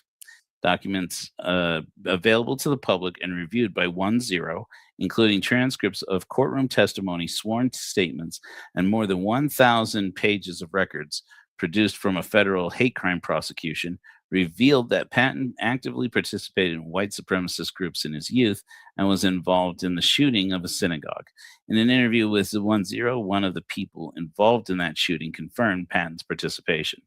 Patton has not previously acknowledged this chapter of his life in public. Like I said, he does say sometimes, or at least towards the end of this window, he did say, as I heard him at least once say, that he grew up, but as a teenager, he was homeless and he had a checkered past and fell in with the wrong crowd. But he doesn't get into this much detail, and it does feel super sketchy to me. So I feel like that's what they were getting at. In grand jury testimony that ultimately led to the conviction of two of his associates, Patton revealed that as a 17-year-old, he was involved with the Dixie Knights of the Ku Klux Klan. On the evening of June 9th, 1990, a month before Patton turned 18, Patton and a Klan leader took a semi-automatic Tech-9 pistol and drove to a synagogue in a Nashville suburb. With Patton at the wheel, the Ku Klux Klan member fired onto the synagogue, destroying a street-facing window and spraying bullets and shattered glass near the building's administrative offices, which were next to that of the congregation's rabbi. No one was struck or killed in the shooting. Afterward, Patton hid on the grounds of a white supremacist paramilitary training camp under construction before fleeing the state with the help of a second Klan member. Okay, so I'll just summarize a lot of this other stuff. There are a couple names that are going to come up here. Leonard William Armstrong is one of his associates at that time. Jonathan David Brown, who went to trial, was convicted of accessory after the fact to a conspiracy to violate civil rights, as well as two counts of lying to the grand jury. So basically, he ratted his friends out. One of them, this guy Leonard William Armstrong, went on to turn his life around, and now he's like an anti-hate group activist, or apparently is the way he's sold. And again, I think we all should hope that there is such a thing as redemption in the world. Otherwise, there's more reason for people to decide that, I'm not, if I'm just going to get blamed for who I was or what I did in the past for the rest of my life and never have any opportunities in my life, why am I around? Why am I alive? And so I do try to give these people benefit of the doubt and say, well, if they say that that's not in their heart, that was because they were in a bad situation, they fell in with the wrong crowd, I tend to want to give them the benefit of a doubt and say, anybody, when you're a kid who doesn't know where their next meal is coming from, or you're, somebody who, you feel low in your self-esteem and you need friends, anybody could get involved in anything, right? At the same time, I have this nagging, and this is entirely born out of my own bias, just me being aware of my own feelings on it. I have this nagging feeling, and many of you know, that people just don't change like that, and what happened next kind of leads me to lean towards, even if you've changed, there's some opportunities that just have to be, some doors that have to be closed to you from that point on after this. And I'm sorry to say that I do think it does have to be that way. Patton also admitted to participating in white supremacist talks and meetings where, according to his own testimony, speakers advocated for the elimination of blacks and Jews, among other beliefs around racism and religious disinformation, or religious discrimination, excuse me. They have this picture here. Hopefully you guys can see this. Oh shit. Okay, here we go. Okay, so this is a newspaper article from the Tennessean. You see what's on the wall here, and you see this guy over in the corner over here with his Roman salute up, sitting on the couch, which is not the way that was traditionally done once upon a time, by the way. You would normally stand at attention to do that. Not that anybody needs that information. My autism brain goes, okay, well, you're doing a bad thing. You're doing a wrong thing, and you're doing it wrong. That is our man, Weird Beard Patton. Okay. My phone? Apparently my phone has low battery. Thanks, I guess. We believe, now here's the thing. You know what? I'm not going to read all of this. Okay, this is cool. This is interesting and important. Typos on records connected to Brown and Armstrong's case. First, a misspelling of Patton's first name, Damien, as Damian, in an initial affidavit of probable cause. Then, in subsequent filings, spelling Damien as Damian, Damian, have helped prevent the discovery of Patton's full biography for the past 30 years. That's where I look at this and go, okay, the reason why you didn't tell people about this is because you got away with it. Because of a clerical error of misspelling your name, because there are multiple ways people spell Damien. And apparently in the actual affidavits, they never spelled his name right. When reached for comment, Patton wrote, this is a statement from Patton. Good to actually have his answer. And I thought this was as compelling as he could make it. 32 years ago, he said, I was a lost, scared, and vulnerable child. I won't go into detail, but the reasons I left home at such a young age are unfortunately not unique. I suffered abuse in every form. I did terrible things and said despicable and hateful things, including to my own Jewish mother, that today I find indefensibly wrong and feel extreme remorse for. I have spent most of my adult lifetime working to make amends for this shameful period in my life. In my teens, I dropped out of school, lived on the streets, ate out of dumpsters, and raised money panhandling. I was desperate and afraid. I was taken in by skinhead gangs and white supremacist organizations. Over the course of a few years, I did many things as part of those groups that I am profoundly ashamed of and sorry about. Eventually, I was able to get myself away from this world while serving in the United States Navy. Again, this is where I start to look at him like, okay, the reason why this guy got away with things for so long. Would somebody who looks like Damien Patton, somebody who doesn't look like Damien Patton have had this same story? And maybe I don't know what I don't know. Surely I don't know what I don't know. But that's where I start to look at him like, this starts to sound very much like the story of a privileged young man who shouldn't have been in the Navy as soon as he was. So, or at all, frankly. and let alone go on to work in a crime scene investigations unit and work in law enforcement and then work providing software and systems to law enforcement agencies where where his system that he owns all the patents, or he at least was a guy who registered all the patents that Banjo has on its wall to impress and wow people with all this tech that he has developed for tracking everybody's information, who you are, where you are all the time, and what you're posting to social media all the time, which I'm going to tell you a little bit more about why. Again, this starts to get creepy to me when I think this is all coming from the mind of a man who admits that when he was a teenager, he belonged to these white supremacist organizations.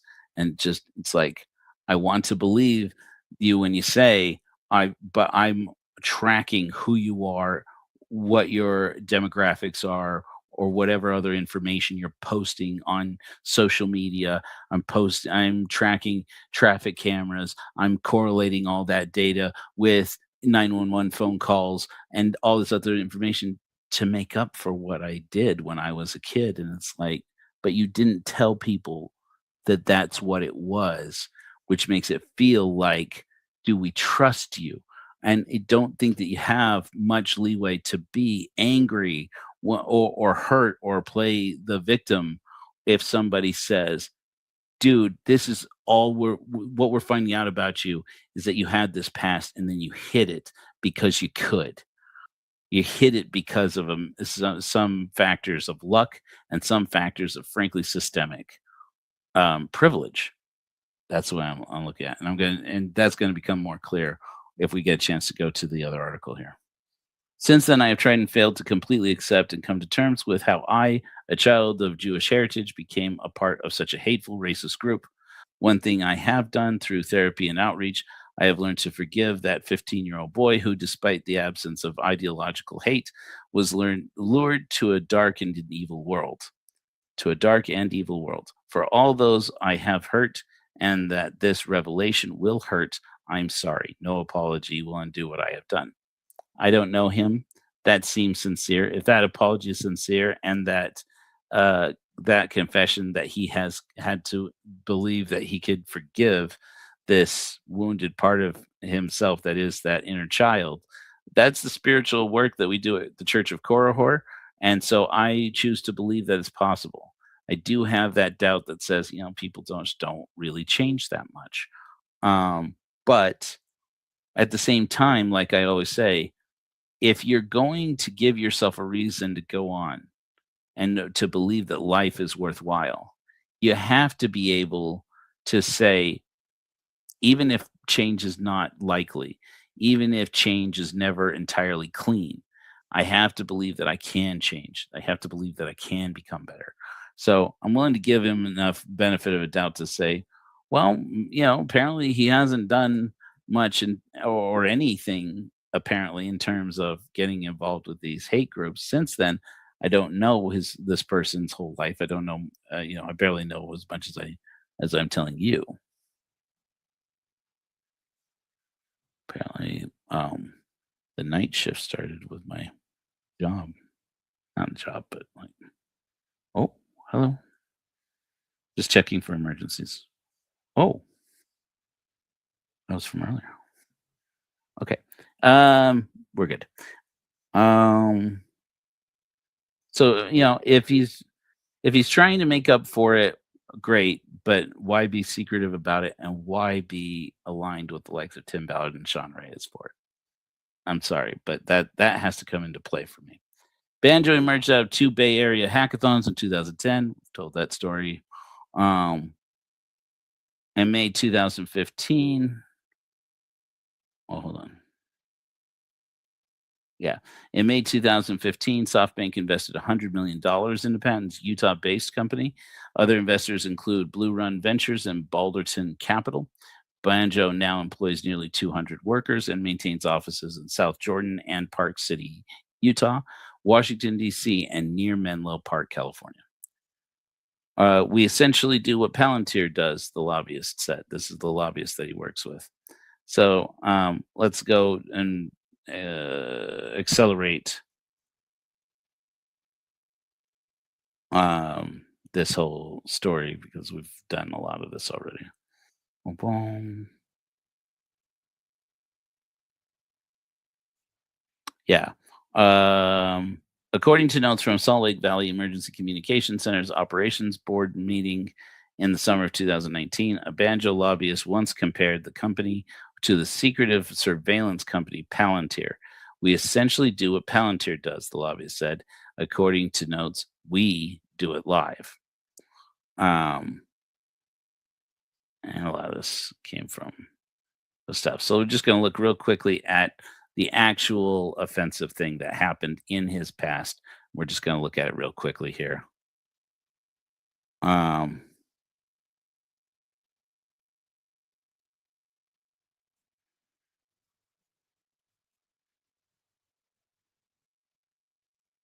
Yeah. I'm going to try and do this really quickly, guys. I'm trying not to beat you over the head and just read an article at you. Patton testified that Brown supported the work of the White Knights of the Ku Klux Klan, a chapter of the infamous hate group known for burning and bombing churches. The White Knights are best known for, yeah, you know what they're known for. We talked about on numerous occasions the execution of federal judges, Patton testified, and people who owned large newspapers like the man who owns the Tennessean and the Nashville Banner, the two daily newspapers operating in Nashville at the time. He basically, and I mentioned this before, he was basically recruited in Los Angeles, according to his testimony at the time, which he was 20 when he gave this testimony, and in the Navy at the time, that he was basically transplanted by these white supremacist groups that he was connected into to Tennessee, specifically to help them build a chapter of the Klan out there. So it seems surprising that they don't have one. Anyway, in testimony, Patton described the general philosophies and activities of the groups he associated with. Quote, we were out there on the streets causing problems and making headlines in the news, where the older groups like the Klan wasn't really heard of and ever heard of anymore, he said, and we were going out and causing the problems now. Eventually, Patton moved into an apartment that Brown helped pay for, and the two developed a friendship. At trial, Patton recalled he became more or less a father figure to me. At one point, Brown revealed to Patton that he'd acquired a farm in Pleasantville, Tennessee, which Patton told the court Brown hoped to transform into a paramilitary training ground, equipped with an arsenal of firearms. Quote, a lot of Christian identity speeches and a lot of speeches about how we've got to overcome the Jewish system that's running our government and how we got to take back our land. On the morning of Saturday, June 9th, 1990, Brown and his family took Patton to an Aryan Nations meeting in Smyrna, Tennessee, where believers of the Christian identity philosophy congregated. Hundreds of people gathered to hear racist leaders talk, Patton said. One of those speakers was Richard Butler, founder of the Aryan Nations compound near Hayden Lake, Idaho. At that time, Butler was the country's most notorious white supremacist. There were basically just the same speeches I'd heard over and over again, Patton said during the trial. A lot of Christian identity speeches and a lot of speeches about how we've got to go overcome the Jewish system that's running our government and how we've got to take back our land, et cetera, et cetera. So you get the idea. But I thought it was interesting that he specifically mentions in here, again, the thing that we heard in that interview with this guy who's the head of the national organization of the Klan now, did that interview with one of these Turning Point USA preachers. I forget the guy's name, who's out there supposed to be the replacement for Charlie Kirk. He's supposed to be the new Charlie Kirk, one of many who claim to be that they're the new Charlie Kirk. Why anybody wants to be the new Charlie Kirk, frankly, I mean, I understand why. I just don't understand why. Still don't think anything that happened to him should have happened to him or anybody else. But anyways, but you remember he had that interview where basically he spouted off everything that you read in the Book of Mormon in terms of the identity of people of certain ethnic groups, particularly people from Israel and the lost tribes of Israel, and that the Klan then and now believes exactly what Joseph Smith believed, and exactly what you will hear from other groups today is that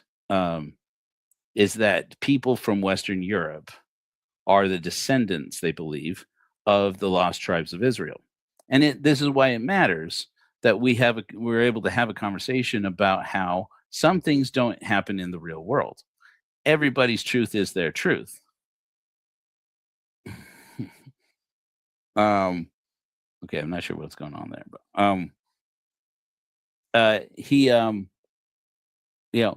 everybody's sure has to be allowed their internal truth, their personal truth, as Captain Picard would say. But there's also objective truth. And it is objectively true that there are no lost tribes of Israel. This northern kingdom of the 10 tribes of Israel, they don't exist. It's not a thing. And that's not new. It's been known for a long time. There have been generations and generations now where people who read the Bible and study the Bible have the information that this whole story of the lost tribes of Israel being white people or the Aryan people, that it wasn't true, that it was something that racist people made up and reinforced as they taught the Bible. But if you deconstructed the Bible enough to know that that's the case, you might end up accidentally deconstructing the Bible to learn most of the things that the Old Testament claims happened didn't actually happen. Right down to there are now notorious biblical scholars who say, I was listening to Bart Ehrman, who was on Mormon Discussions just a few days ago, talking about how, they're almost certainly, if there was a Moses character, it's not the character you read in the Bible. Every person I know who is a biblical scholar worth their salt that I consider worth their salt will go as far as to say, if it's not a son of the Egyptian pharaoh, adopted son of Egyptian pharaoh in roughly 1500 BCE, then it's not Moses. And what we know is Moses actually evolved out of the worship of a deity from the Levantic region of the time. Joshua, we don't know. There's no confirmation historical that can account for who he actually was, who actually wrote his story. There's very little data from that time period. But when you line up the events of the Old Testament against the historical facts, against documentary and archaeological evidence, it's very clear that all these stories are legends and myths that came out of real events that happened. And very few of the events that are accounted for in the Old Testament are from real life events of historical events. The Babylonian captivity, which is really just more like a Babylonian, call it what you want, but it's more like an assimilation into the Babylonian Empire. You have all of these, these kings like David and Solomon and all of this stuff turns out not really a thing. Solomon's temple, I don't think that there's a definitive way to say that it didn't exist, but from what I understand, more or less the consensus is evolving that there was no Solomon's temple, that the second temple, Herod's temple, was the temple. Don't know that to be to be a fact, but from what I understand, the archaeological evidence that says that it's not, the fact that they did find like footings of what may have been the original Solomon's temple don't add up. That turns out it's a bunch of hooey. There's a whole bunch of false history, built into the story. But the point is, when people start to reinforce the belief that you can believe this book because it's the word of God, and you don't challenge the word of God, bad things happen, because the values of people who hadn't learned to employ the scientific method in critical thinking, those values had to go away. They need to go away. And this is what happens when that doesn't get abided by. Let me get back on the story here. Okay. About 8 months earlier, a local Klan leader had sprayed swastikas on the West End synagogue located in the Nashville neighborhood of Cherokee Park, along with the statements, get out, and yeah, anyways. Well, we're riding close to the line of things that you can say. Rabbi Ronald Roth, who presided over Nashville's West End synagogue at the time, told 10 that the graffiti was part of a racist tide rolling into the community in the late 80s and early 90s.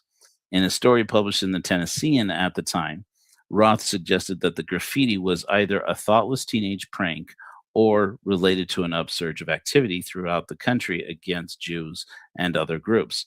The congregation's board members had worked to move past the incident, Roth said. Patton testified that Armstrong said he wanted to send another message to the synagogue's leaders. Patton drove his white 1986 Ford Crown Victoria past the synagogue with Armstrong in the passenger seat.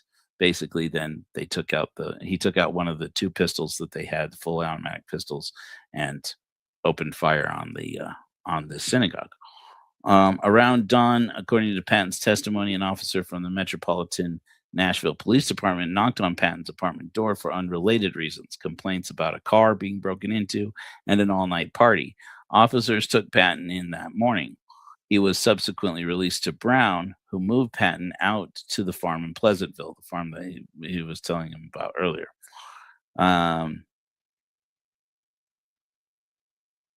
Given the seriousness of the incident, they said, "We hope that anyone with information will come forward," Roth had told the Tennessean on June 16, 1990. "Apprehension and conviction of the criminals will be a clear signal that Nashville will not tolerate such hateful criminal acts." Days after the event, Brown received a visit from FBI agents and Metro Police looking for Patton. They had an arrest warrant for Patton. One of them had to do with a violation of civil rights and desecration of a holy place, Patton testified. Brown and Patton hatched a plan to get Patton out of the state. They purchased 10 cans of black spray paint from a local Walmart and placed Brown's Tennessee license plates on Patton's car. Brown gave Patton $500, and Patton wore a pair of overalls, quote, to look more of a farmer or an Amish-type individual, Patton said. The authorities weren't going to be looking for a black car. They weren't going to be looking for that license, a Tennessee license plate, that they certainly weren't going to be looking for someone who looked like a respectable adult or an Amish person, a farmer. Patton and his girlfriend at the time fled the area and headed west. They spent a few weeks in Las Vegas and then moved into the back of Patton's mother's house near Los Angeles. But 5 months later, in the late fall of 1990, Patton returned to Tennessee. Undetected by federal authorities, he began working on Brown's compound. So again, this is this chance for this young man to start his life over. He's got his girl. He's got, he's living, apparently, according to his testimony, he's moved back into his mom's place in Los Angeles. He could go any direction in life. And the way he went was back to Tennessee to work for Brown. And now I understand that he was, you could say he was brainwashed, but the difference between brainwashed and convinced of something is really hard to say, psychologically speaking. I keep hearing these noises outside my window. And I've been doing enough conspiracy theory stuff to be weirded out. In any event. Let's skip down to his part where he actually talks about how he got caught.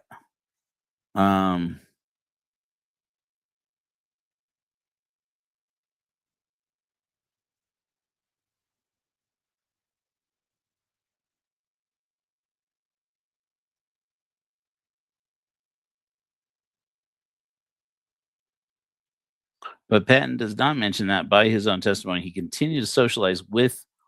Oh, wait, no, here it is. Let me go back here. Patton and Brown had a dispute over wages, and Patton left the farm to live with Armstrong. That living situation didn't work for Patton either, Patton testified. So after Christmas 1990, he contacted his father, who was living in Hawaii at the time, which is interesting. His father invited Patton to join him there so Patton could get back on his feet. In early 1991, an 18-year-old Patton left Tennessee for Hawaii and then enlisted in the Navy toward the end of the First Persian Gulf War. In magazine interviews, Patton often begins his narrative there. That started out with he enlisted in the Navy and went to fight in the Persian Gulf War, and that much I can affirm. But I saw and read multiple accounts where he did this. Patton does not mention that by his own testimony, he continued to socialize with white supremacists while in the Navy. Patton told prosecutors that he gathered with skinheads while on the station in Virginia for training. I had known some of the skinheads there from prior rallies in Tennessee, and because of not knowing anybody there, I ended up meeting with them and hung out with them for some time, he said. Patton received a subpoena to testify before a federal grand jury regarding the West End synagogue event while he was still in the Navy, ultimately giving his first testimony in the case in September 1991. In addition to the shooting, Patton was implicated in at least one other hate crime that occurred during his time in Tennessee, according to an affidavit of probable cause filed by a Nashville area FBI agent in support of a search for Patton and his residences. Patton allegedly defaced the Greater Bethel AME Church in Nashville, an African American Methodist denomination. By his own grand jury testimony, Patton admitted to spray painting buildings in the area with KKK and swastikas. The affidavit also alleges that Patton also impersonated an FBI agent to uncover spies among the skinheads he associated with. Patton pled guilty to a charge connected with the synagogue shooting and did so, he said in a trial court testimony against Brown on August 12, 1992, in an effort to receive a more lenient sentence from the judge. Patton did not, as part of his conviction, receive any time behind bars. After an 8-day trial, a jury convicted Brown of perjury and accessory after the fact through a conspiracy to violate civil rights. A judge sentenced him to 27 months behind bars and 36 months of supervised release, in addition to a $10,000 fine. This is Brown, not Weirdbeard. According to Brown's Facebook page, he died on September 27th, 2016, of an apparent heart attack.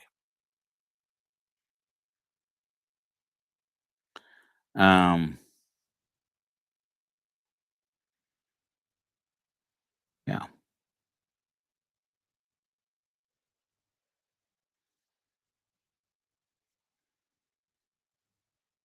And that's pretty much everything, at least as far as we need to at this point to go over. But basically, he joined the Navy. Oh yeah, this is part of it. Was I didn't download this whole thing, but this is the testimony of Damien Patton. You see here, September 19th, 1991. Like this is like coming out of a one of these images. They show it coming out of a fax machine. Like this is like an old photo. This is an old 1990s thing, a 1990s relic. Testimony of Damien Patton. You can see they spelled his name with an A there, September 19th, 1991. And it does appear that it's mainly because they spelled his name differently. That when if anybody did a criminal background check on him, and we don't know if they did, and we don't know necessarily that it would have come up in a criminal background check, depending on their background checks and background checks I discovered recently. Because we do background checks for ordaining clergy at the Church of Korihor. And it's like, wow, it's shocking what doesn't come up unless you pay a certain amount but if you misspell the person's name, and if it's misspelled by FBI agents, it's very likely it never comes up. It's frankly a fluke a matter of luck or incredible investigative journalism that Vice News had picked this up. We haven't even looked at that article yet, and found all of this information, and that 10 followed up on it because frankly, because of that one thing, they were that one mistake. This guy's gotten away with hiding this for 30 years, and again, holding positions of high trust in society. Here's a couple lines from the actual testimony from 1990. What were we saying? 92. The question. Well, why don't we stop right here? What is Christian identity? Answer. This is from 20-year-olds, I think. Weirdbeard. Christian identity is a Christian philosophy that a lot of the white supremacists adopt. It believes that the white race is true Israel and not the Jews. Question. Okay, and you also mentioned, before we go back to how your relationship developed, you also mentioned the Ku Klux Klan. What is the Ku Klux Klan? Answer. The Ku Klux Klan is an organization of white men that started in the late 1800s, basically started after the slaves were freed, and today basically they're more political, and they're out there trying to reinstill America of the 1800s. Are there different factions of the Klan? Yes, there are. What are those? There's about, I don't know how many, but there are quite a few different clans across America in everywhere you go. There's always a different clan. They're all not the same. Question. Was Brown affiliated with a particular clan? Answer. Yes, sir. What group was he involved in? Answer. The White Knights of the Ku Klux Klan. Question. And what is special about the White Knights of the Ku Klux Klan? Answer. They're known as a more paramilitary group than other clans, such as the Knights of the Ku Klux Klan of Harrison, Arkansas. Question. You also mentioned there's a group called the Aryan Nations. Answer. Yes, sir. Could you describe a little bit more about that for the jury? The Aryan Nations is a Christian organization of the white supremacist movement. They're like the church. Most people who are members of the Aryan Nations believe in the Christian identity philosophy. So it goes on from there. That's where we're going to end this story because it was a lot. So it was. So it's a curious thing. I'm going to try and show a few things from other investigations I've had going on, but this is where I was left after this whole story. The questions I'm left with are: we still don't know how Tim Ballard knows this guy. We still don't know what exactly OUR, if they were using Banjo slash Safe AI, what they were, what OUR was doing with this software. What was it actually capable of doing? How much of the claims that they have made over the years about how many people they've rescued, about how they've done these operations, how much of it was actually just selling other people on software like aerial recovery or like this Banjo software, regardless of whether or not it actually works, and getting paid on the side. How much money is changing hands here as official elected politicians like Sean Reyes and activists running supposedly nonprofit organizations like Tim Ballard, who were already getting paid pretty well, both of them, frankly, more than they deserved, you ask me. But getting paid very well, and then on the back end, how much of this is making money changing hands? Just selling people on software and selling each other on performative enhancements to a system that's doing very badly, frankly, at curbing the amount of violence against children that actually exists in the world. And these guys go out there and they sell Jordan Peterson and Chris Williamson and freaking who else, Joe Rogan, probably, all these podcasters and celebrity conservatives and podcasters and personalities that, listen, we're out here doing the real work, but the deep state. And then they start dog whistling all these well-known anti-Semitic tropes. Now, I'm no fan of what's being done in the Middle East right now by anybody. But I hate anti-Semitism, man. I hate it, and it just drives me nuts to think how it has become. You can just say it and just pretend like it's not, pretend that it's not what it obviously is. And then on the response from the Anti-Defamation League, for example, they turn around and say, well, any criticism of the state of Israel is criticism. It's is dog whistling as well. And it's like, wait a second.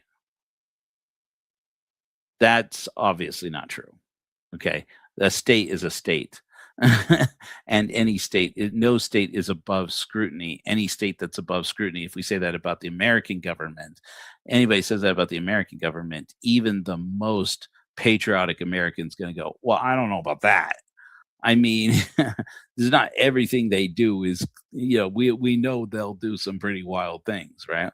We have a distrust about our government, and that distrust is built, I think, into the actual history, the propaganda, the story of America, that you should distrust your government. You should be suspicious of their motives, and you should dig into public officials' use of their time. Like I said, the day that judgment got passed down from a Utah court that said that Annie Knox can get access to all of any public officials' calendars if you're using state assets to, like, computers and devices to schedule these meetings. She can get to it because she's a journalist. That's what the law says. That very day, the state legislature passed a law saying, yeah, that's no longer true. And the very day after that, Spencer Cox, who's pretty new governor at the time, signed it into law. And Spencer Cox's calendar was specifically blocked from that point on, so that journalists couldn't get access to it. And it was like, wow. Because whatever you think, it's shocking what Sean Reyes and other, particularly what Sean Reyes was up to with his calendar, what his calendar shows. It's been just a plain public knowledge that from Governor Herbert down to Governor Cox, it's so much worse in the governor's mansion. The governors in this state have been so corrupt especially since Herbert. Now, there's always a level of corruption that you should anticipate is happening especially at the state level. But, it's the swamp. Yes, it is a swamp. Yeah, it is a swamp. But, ironically, it's people who cry swamp who are the biggest swamp creatures of all, generally speaking. How much of this gets up to Spencer Cox's office? I have a picture I didn't load here at Silicon Slopes, which is frankly a hotbed of this kind of activity, of basically backdoor deals with government agents and software companies and corporations and banks and venture capitalists and all these guys changing money, behind closed doors. And meanwhile, shady crap is going on. And, it's happening in front of everybody's faces. And here in Utah, you put this fancy logo on it. It's not even that fancy, frankly. No offense to whoever made that logo. That says Silicon Slopes. Oh, we're bringing jobs to Utah, blah, blah, blah. And it turns out it's just out in front of everybody's face. There's money changing hands here all the time. Your tax dollars are part of it. And meanwhile, the police can take this device and turn it on in your neighborhood. They have they can start collecting data from everybody's cell phones. And they know it. And they passed a law that basically does next to nothing to actually stop it. This is my opinion as I've looked into it and read it. And people go to jail. People go to prison. In this case, like this woman I was talking about earlier, I haven't read deeply into her story, but from the surface read of this woman's story, this woman was convicted of murder and didn't pull a trigger. Doesn't appear to have done anything other than make a wisecrack about, wow, I wish somebody would, and then somebody did. Her son, allegedly. I mean, in that case, I guess we can say that he did it because he's been convicted.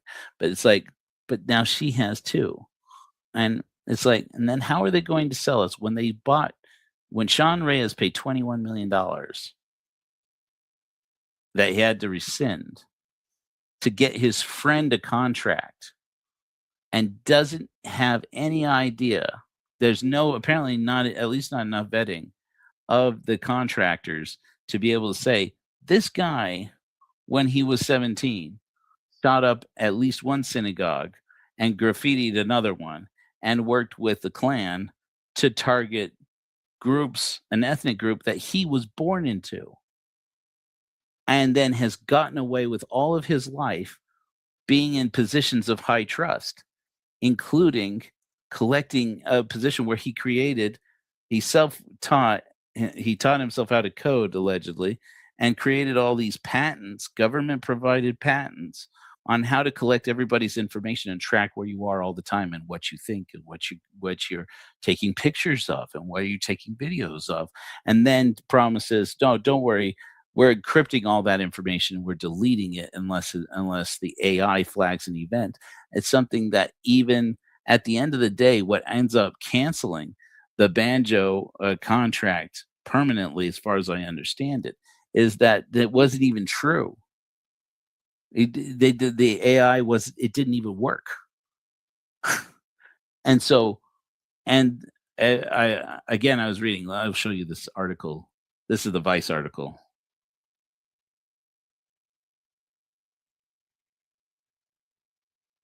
Okay, I said do it, and then you do it.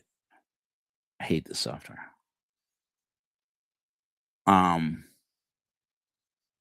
This is a Vice article. Okay, because I thought this was interesting. I thought it was interesting and weird. Okay, and this brings back, by the way, something that you may have noticed if you were paying attention in 2016. Is something here should catch your attention really fast.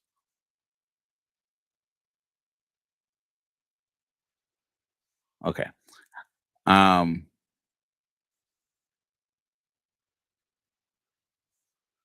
The news signifies an abuse of data by a government contractor. This is the article from Vice. With Banjo going far beyond what companies which scrape social networks usually do, Banjo created a secret company named Pink Unicorn Labs.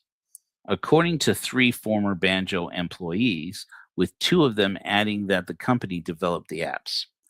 That was done to avoid detection by social networks, 2 of the former employees said. Okay. This should immediately call up to your mind Cambridge Analytica. You remember this? If you know, you know. Create a secret company called Pink Unicorn Labs. And watch this. 3 of the apps created by Pink Unicorn Labs were called One Direction Fan App, EDM Fan App, and Formula Racing App. Motherboard found these 3 apps on archive sites and downloaded and analyzed them, as did an independent expert. The apps, which appear to have been originally compiled in 2015 and were on the Play Store until 2016, according to Google, outwardly had no connection to Banjo, but an analysis of its code indicates connections to the company. The aspect of Banjo's operation has some similarities with the Cambridge Analytica scandal, with multiple sources comparing the 2 incidents. Banjo was doing exactly the same thing, but more nefariously, arguably, a former Banjo employee said, referring to how seemingly unrelated apps were helping to feed the activities of the company's main business. Motherboard granted 4 employees and another source close to the company anonymity because they had signed non-disclosure agreements with Banjo.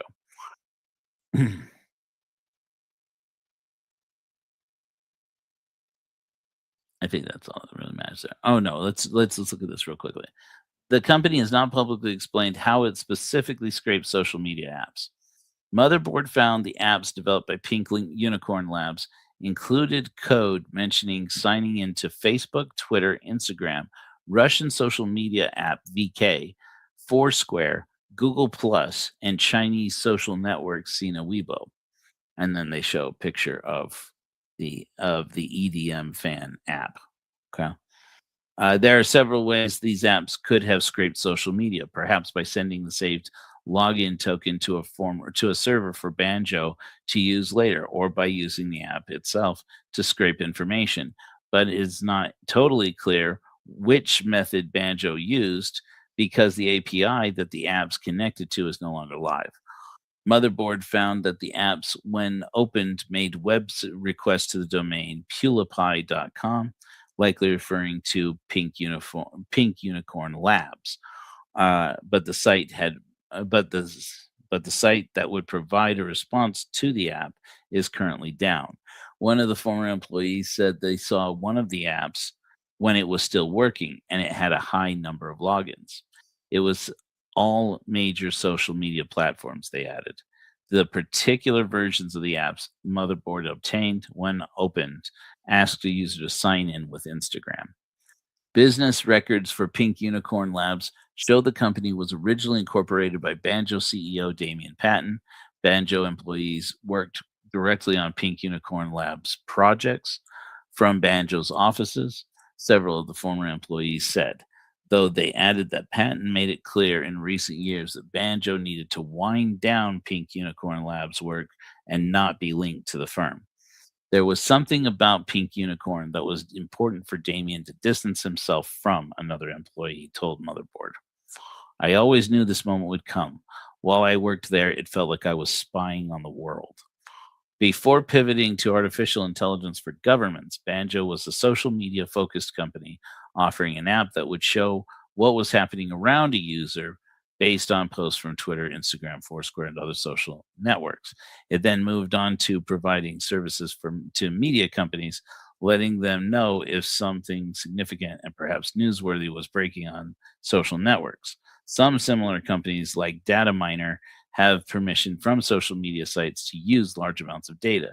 Twitter, which owns a stake in Dataminer, gives the firm exclusive access to its so-called fire hose of public posts. Banjo did not have that sort of access, so it created Pink Unicorn Labs, which one former employee described as a shadow company that developed apps to harvest social media data. They were shitty little apps that took advantage of some of the data that we had, but the catch was that they had a ton of OAuth providers. One of the former employees said OAuth providers are methods for signing into apps or websites via another service, such as Facebook's Facebook Connect, Twitter's Sign In with Twitter, or Google's Google Sign In. These providers mean a user doesn't have to create a new account for each site or app that they want to use, blah, blah, blah, blah, blah. You know what they are. So that's what. So basically, it was exactly what Cambridge Analytica was, as I understand Cambridge Analytica in any event. So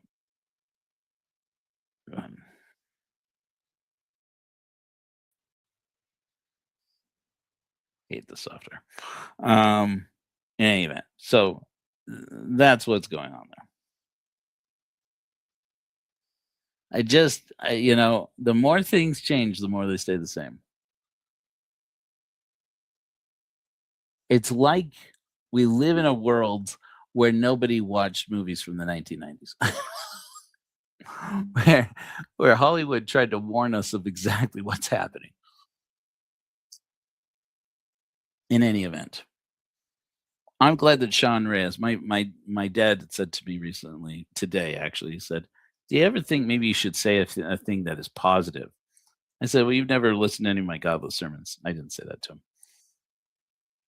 But I said, I do a lot of work that's in the positive stuff. And then even when I do coverage of like weird stories like this one that involve a lot of really dark subjects, I try to put a positive and hopeful spin to it by including some other things that are of interest and what's meaningful about it. And but yeah, in any event, I do think that there is something to say for that. We can get so lost in like the true crime world. And I had this conversation, gonna reveal something that maybe I feel like I don't need to have asked permission to talk about this, since I'm mainly telling you what I had said. I had this conversation with Beth Magnetic. I don't know how many of you remember Mormon True Crime. I had this conversation with Megan Connor over at Third Verse, and she doesn't love this description, but she is Lori Vallow's cousin, and she has covered a lot of true crime on her channel, especially related to Lori Vallow and Chad Daybell, which is all tied into this story too, frankly. You see it just keeps coming up and coming up and coming up and coming up for me. And I had said this, and I'd even had this conversation with Steve Pinecker at Mormon Book Reviews. in which he also used to do true crime content before he did book reviews and Mormon book related content. And there was a moment where, when I was talking to him in a private conversation, on a phone conversation that went really long, as Steve and I tend to do, where he almost seemed to have a little FOMO about the whole true crime podcast, that is the content that I was doing. And I was like, man, don't be. You know why you got out of it. And he immediately said, yeah, I do know. Because this kind of content, if you can't have a sense of humor about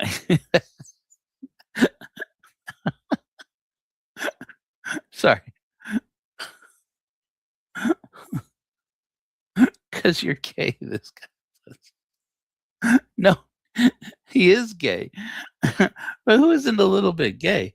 No, because it brings down your soul. It brings down your heart to think about all the dark things that happen in the world and why it piques our fascination to know that this world is made up of people who do really, really awful things.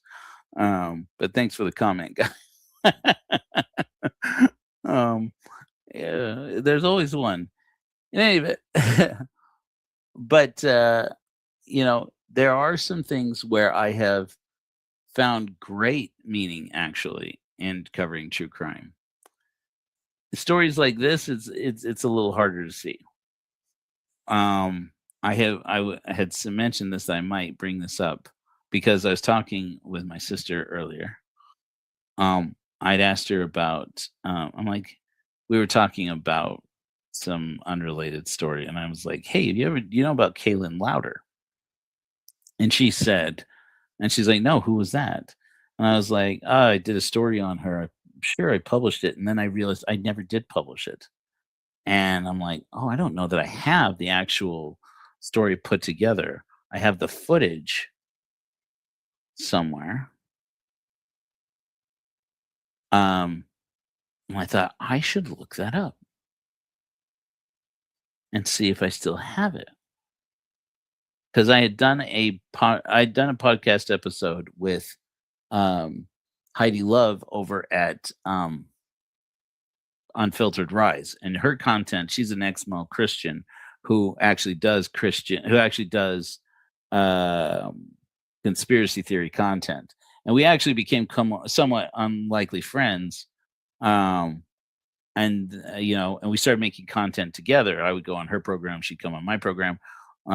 And eventually it became it became toxic for her because she started getting weird threats and things from people.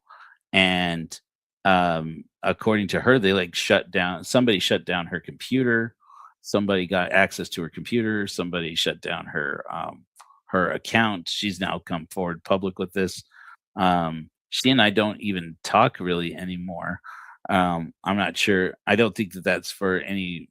I think that she's just trying to protect herself. She doesn't know who to trust, and I don't blame her. But it's like a lot of our content. There's a lot of this content about the Kaylin Louder story that I didn't get. As a result, I don't think there's actually an episode out there about this. Okay, 2024. I think I found the folder that it's in. But I was like, dang, it really does suck that that's not out there, because that was pretty good stuff. If you don't know, Kaylin Louder was a young woman who back in the early 2000 days became national news when she was found in the West Jordan River in Salt Lake. And I'm actually not finding the footage. Maybe let me look it up by her name. I may not be able to show the footage, but I'm thinking I will make a new episode that's just for Hellfire Agency with all this footage, because it was so fascinating, the story. So you guys know that I did stories about Ted Bundy's victims, starting with Laura and Amy, and who was found in 1974 in the American Fort Canyon, near where I lived at the time. And I had just done it because people were interested in my Tim Ballard stuff, and I felt like the Tim Ballard story had gone cold, and I wasn't getting lots of new information. I said, I'm going to go up to Ted Bundy's cave and just film up there and tell a story about this girl why people think that this is Ted Bundy's cave. Little quick snapshot, pretty broad consensus is that there is no Ted Bundy cave. There's no Ted Bundy basement, unless there is a possibility. I agree with my friend Chris, who actually went into the basement at the Pink Palace, at the house in the Avenues where Ted Bundy lived. And after being in that basement, he is convinced Ted Bundy may have actually kept Melissa Smith and or Laura Amy and or Debbie Kent, at least for a short period of time, in that basement, actually going there and getting down into it. By the way, with family members of one of Bundy's victims, and the guy, Brian, what's his name?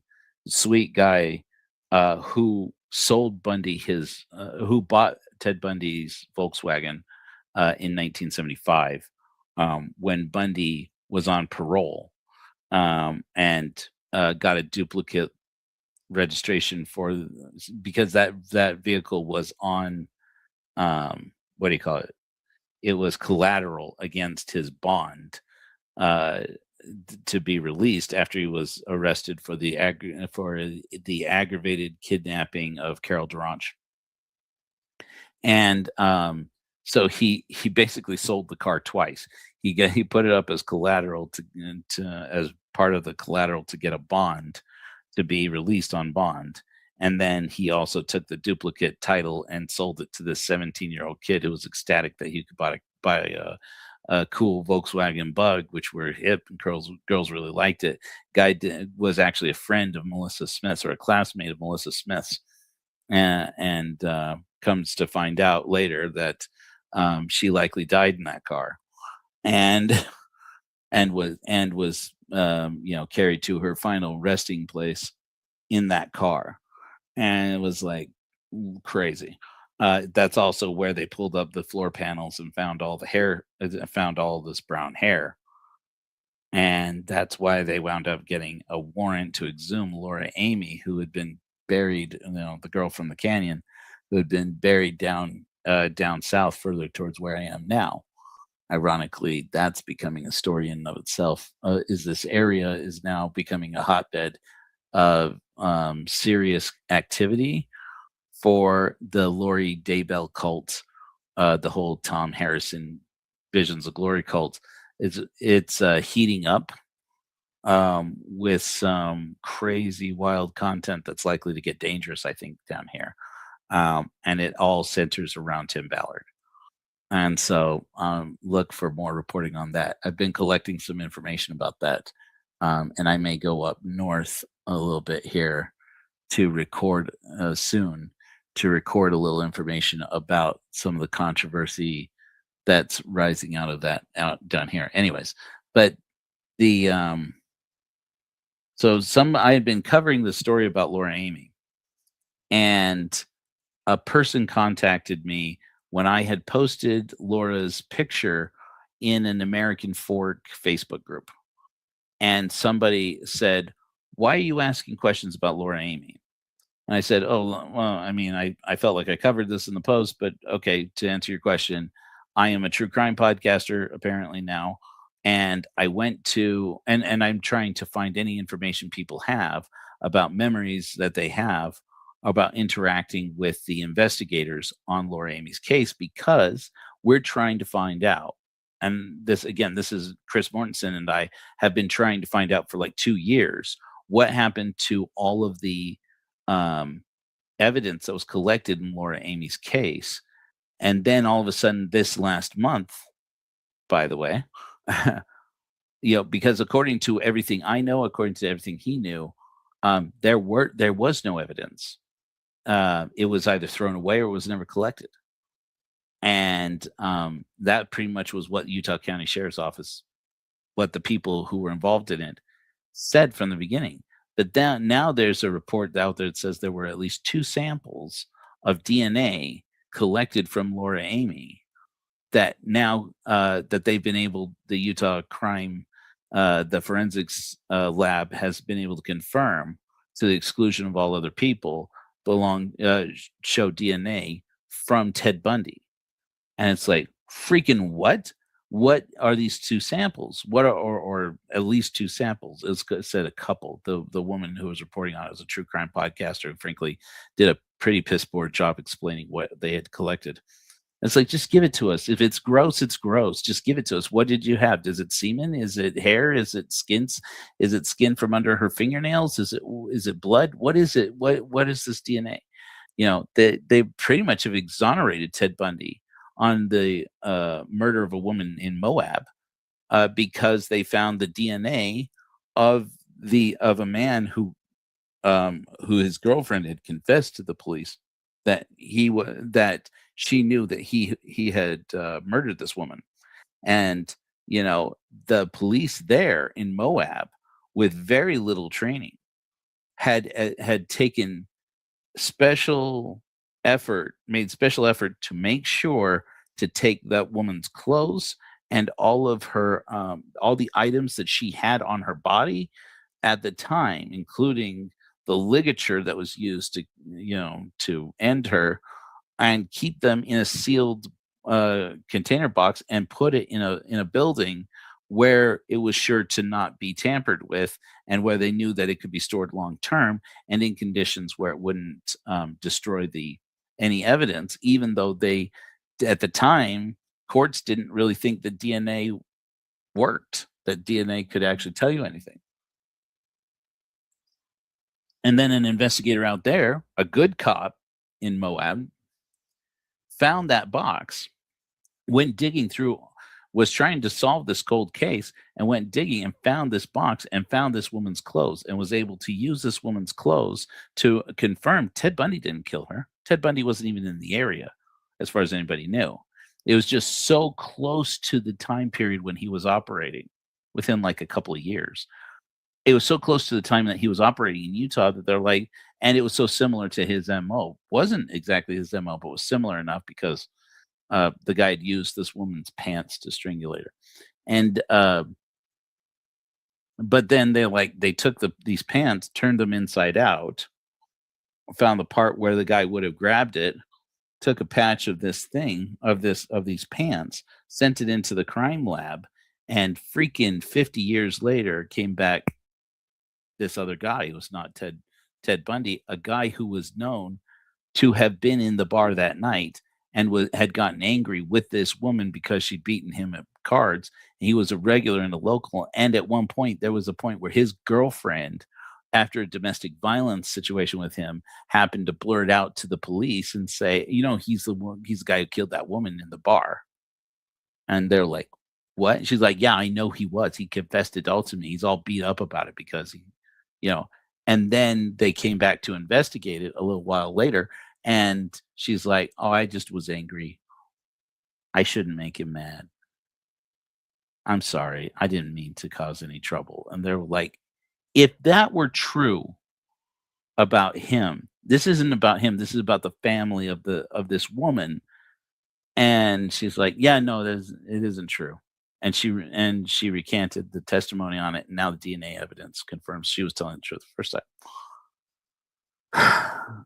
But for years, they called it Blamed on Bundy. There's a whole podcast called Blamed on Bundy, where they just go over all of the things that people assume Bundy confessed to, or that, Bundy was convicted of, and it's not true. And in fact, they know it was somebody else. That there's reason to believe that it was somebody else. And it's like, this is why the truth matters. This is why good policing should start with, don't automatically assume that the police know what they're doing. Don't automatically assume that somebody's vetting. We should always be watchful enough to say, look, mistakes are going to be made. Human beings are human beings, or whatever. Can you validate for us? Is there training? Is somebody actually taking the time to find out whether or not these people know what they're doing, and what exactly are the systems that are being employed? if that had happened with this banjo crap, it's likely none of this would have ever happened. Anyway,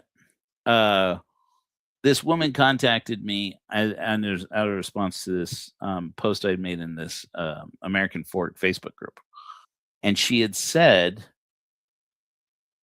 "Why are you following up on the story of Laura Amy?" And I said, there's a group of us, we're Bundy heads, sadly enough, who want to put this to bed. We want to know that somebody is actually investigating and has put to bed this story to make sure that everybody knows what we think we all know, which is that Bundy murdered this girl, 17-year-old Jack Mormon girl from Fairview, Utah.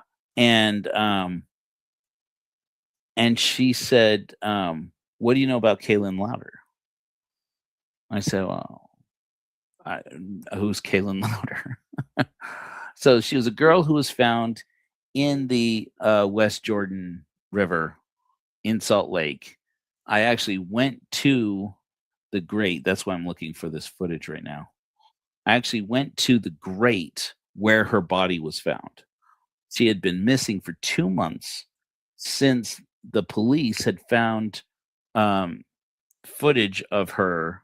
Well, since her father had arrived at her apartment after she had gone missing, and people had noticed that she had been missing in Murray, Utah, and her family's from American Fork. The stories keep coming back to this place. It's an interesting place, American Fork. Also, the place, by the way, where the banner under heaven, that whole story, that's all American Fork. They made up a different town for the TV show. It's American Fork. And her father came up to Murray, which is just about 20 minutes away, really, on the freeway. Came up to find her dog outside her house and her purse set down on the ground, and her keys, if I remember correctly. And he called the police, and the police, after a disturbing amount of time, were able to come up with they produced the footage of the moment where she was last seen in the parking lot of this apartment complex.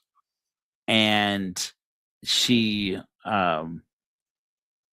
seen in the footage that they released, she is seen talking to somebody off camera, and there's these features, these like boulder looking, hill looking,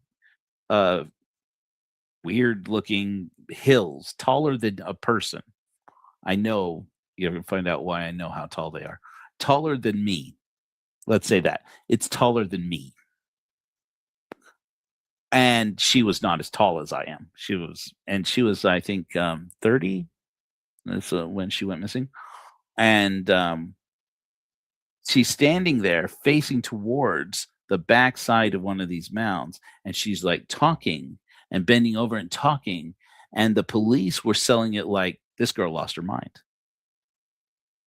Which is weird because she was a therapist. She was a social worker who worked with, at the time she was working with troubled youth in a school meant specifically for boys who were troubled. That's not the proper term to use, I'm sure, but in any event, I'm just using the words as they come to me. Boys who had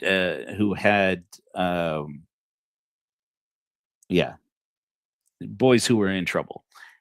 Prior to that, she'd had a job just around the corner from that apartment at a place that provided therapy services, court-ordered therapy services for men who were found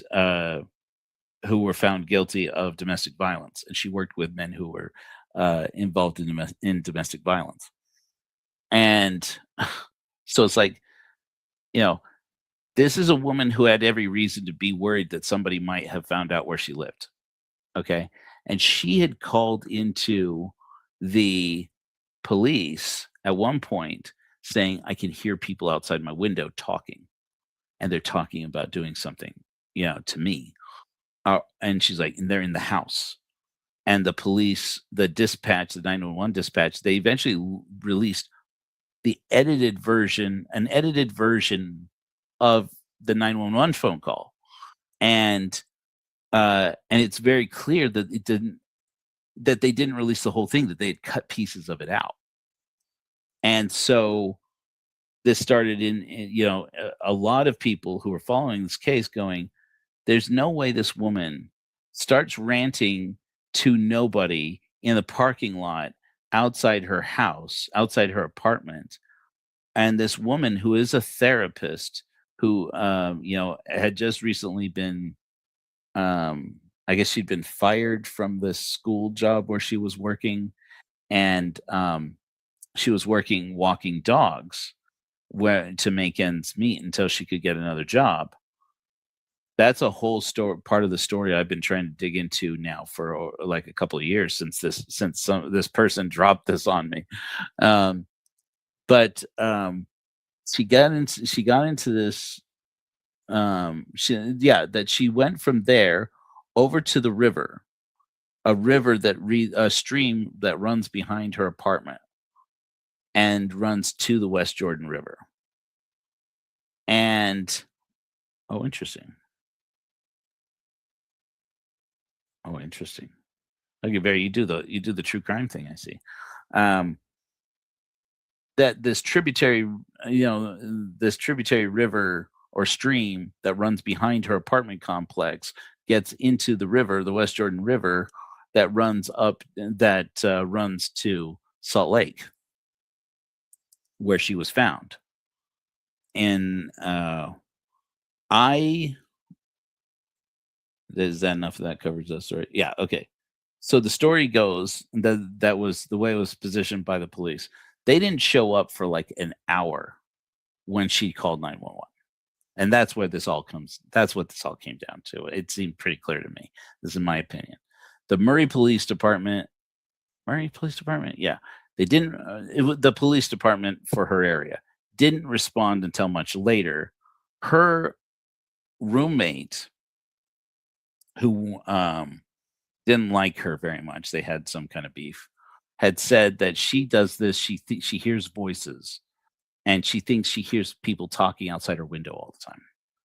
And she's, and maybe that could be people have auditory hallucinations. This is a normal thing. Sometimes it's attributed to miracles. It's attributed to angels and God in any event, or aliens or whatever. She goes out there, but she calls the 911, and they respond and tell her your doors are all locked from the inside, because that's what her roommate said. Then you go back and you find reporting from the area at the time, and it says in the articles at the time that the doors and windows in her apartment were found open, and that she was hiding out in her room. Which do you believe? In addition to that, getting into the true crime world and getting into like the forums, I'm trying to remember the name of the forum. Anyways, these forums where people track, true crime stuff. Somebody had said, so I found a post where somebody had said, why don't they mention the red car anymore? And I had run this by the person who'd flown this up my flagpole, saying, and I said, what do you know about a red car in the parking lot? And she's like, the red car that was chasing her around.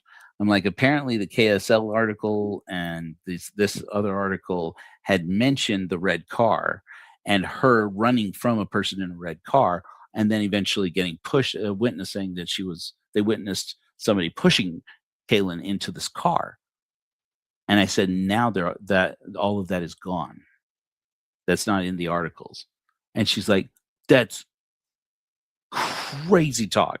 I remember that. People were interviewed. There were witnesses who claimed they saw her yelling at somebody in a car and then getting pushed into a red car and then drove off. What was the process of redacting that story? Why don't they mention in these news articles that this has been updated to remove this content? I didn't see any of that. I'm like, that's okay. I'm not a conspiracy theory person. I used to say this on Heidi Love's show all the time. I'm not a conspiracy theory person, but if you don't want me to think that there's a conspiracy going on, you don't do shit like that. But this woman's story was changed posthumously as they didn't find her and didn't find her. Her parents went broke paying what happened to her, frankly. And they had been through a lot. And that's where the story gets deeper. It started with me looking at the actual physical location. I said, this place that she lived, it's right up the street in Murray. I took a Sunday, went up there about 8 o'clock in the morning, and I went to that parking lot. I went to Kaylin Louder's apartment. I walked in the door where her apartment is, not the door to her apartment, but walked into the hallway where her door is right there. As I was in this parking lot, again, I hope I'm not paranoid, but if you don't want me to be paranoid, don't do suspicious stuff. I walked in there. I was walking around filming just with my cell phone and just making little comments into my microphone, hoping nobody noticed. And as I did,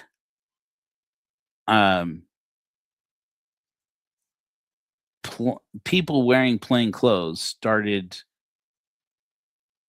It gave me the creeps. I don't know. I probably imagined it, but people started following me.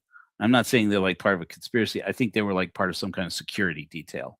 And like they had somebody like on the grounds at all times to say, if some true crime person comes around filming this, for the sake of our tenants, tell them to fuck off or that you'll call the police or whatever. I'm sure that's all that it was. I'm sure that's all that it was. But I'm like, well, I got my footage. I'm out of here. So I went over there, and lo and behold, I went and I looked at that mound. Remember, I said that mound where she was talking to somebody to the thin air, according to the police. I went to that big mound and stood where Kaylin Louder stood and looked at where she was looking at. And the back side of this concrete mound is a grassy area that's very clearly designated as a place for you to take for this very dog-friendly community. I was surprised at how dog-friendly this area was. I'm like, to be honest with you, I could live here and like have dogs because everybody has dogs there. And it was very clearly a place to take your dog out, take little pets out and have them go pee on this little grassy area without having to go out and find some place like down at the park or whatever. And then I turned around and I looked at the trash can that was visible. If I remember correctly, is actually visible in the security camera footage, and went over to that trash can, and it's one of these trash cans that has a center stem coming out through the center of it, and has a little dispenser there, and down that dispenser, poop bags for dogs. Kaylin Louder obviously was taking, and that was part of the thing from the police, and and the newspapers. Was why was this girl who grew up in American Fort, knows how cold Utah gets in the wintertime, without any shoes on, standing outside her apartment, talking to the thin air, wearing nothing but a tank top and some shorts. And I'm like, because she took her dog out to take a shit. Obviously. I mean, people have been saying this since she went missing, because she took her dog out to take a piss. And I'm like, totally. They've set her up. Between the police and the newspaper coverage, they set this story up so that they didn't have. I think this is my theory. So they didn't have to account for the fact that for 2 months this girl went missing, and it was so much like Laura Amy, the same time of year, same weird thing where she shows up. Somebody finds her in the river. Somebody found Laura Amy by the river in American Fort Canyon. It had been 2 months since Laura Amy had disappeared. She disappeared on Halloween night, was found Thanksgiving Day or the day before or after. That there's some, as I recall, there's some discrepancy on that. Why was her body so well preserved? Why was the medical examiner was convinced that she'd only been dead for a short period of time, et cetera. But so much about Kaylin Lauder and Laura Amy, it just like wound up the same. And the narrative, but this time the narrative was changed in the press to reflect something that made people that seems to be like it was meant to make people feel more reassured that the police had done everything they could to find her.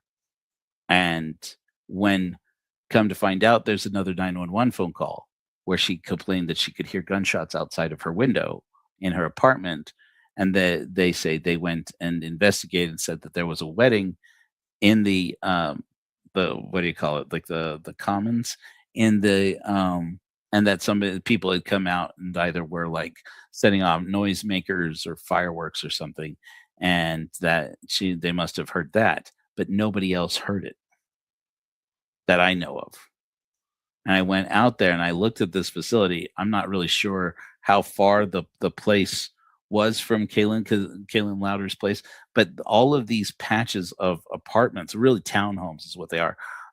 They're all set up in these different blocks and facing in different directions. And hers faces towards the outside of the whole campus where the river is that supposedly took her and carried her off into the West Jordan River, which I was able to walk to from her apartment. Okay, I had to get out. Okay, I'd gotten out of my car to go over to her apartment. Then people started these men started percolating around like it was not percolating. What's the word? They started mulling around like they were coming up to talk to me. And I just kind of went, "Hey, how's it going?" And they're like, "Hey," and I'm like, I gotta go. And I got in my car, drove around, got some footage to try and figure out what the route was to get to this river where supposedly Kaylin Lauder had run off, because she's in the footage. She's sitting there shouting at nobody, supposedly, very clearly. But if you look at it at the footage, which has no audio, interestingly, she's very clearly talking to her dog, who and trying to get her dog to poop. I was like, "You just blah, blah, blah, blah. Hey, come on, let's go," blah, blah, blah, like that. And then she suddenly looks away and then takes off running. And in the newspaper footage from back when she went missing, witnesses said that they saw her going from car to car, hiding behind cars as a car started following her around, and that they eventually saw somebody push her into that car. Now the narrative the correlated narrative was, we think that she probably got over into the stream on the outside, that she's started seeing things and hearing things, and that she went over to the stream behind the complex, and she must have somehow gotten caught up in this stream that flows to the West Jordan River. And so I went and parked my car outside the complex on the public street, now that I knew people may at least be watching to see, am I creeping out their tenants? And I totally get it. Like it was a creepy thing to do, but I had to know. And sorry for being creepy. And I went to that river and I followed it, that stream behind the house. I went on foot and I followed it. Boom, boom, boom, boom, boom, boom, boom. And it goes through this really cute, dog-friendly park with these dog walks that go through it, and then the stream. And that stream, in parts, was like shallow enough that I could step through it without getting my socks wet. I went to the deepest part that seemed to me like you could get swept up in and carried off. I went to the deepest part of that I could find in that area, going back and forth. I spent most of the day going back and forth on this river, trying to figure out where could you fall in and get carried away in a current strong enough to get to carry your body, where there are people all around, carry your body over to the West Jordan River. And I went out and I stood I had set up my camera on my monopod, right? That has a little tripod set up. Set it up and said, "This is the river." I had recorded. I'm like, "This is the river at the place roughly where it said that Kalen Louder must have fallen in and been carried away." And I found the deepest part of this stream that I could find. I filmed myself walking out into that stream up to mid calf on my leg and stood there like this and said, "I don't know. I have my doubts."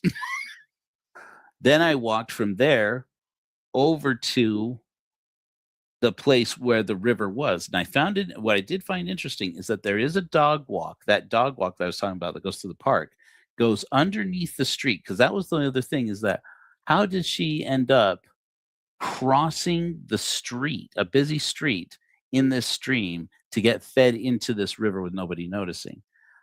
I did notice that there is a walk. That dog walk has a tunnel that takes you down underneath the street at one point and takes you over into Taylorsville.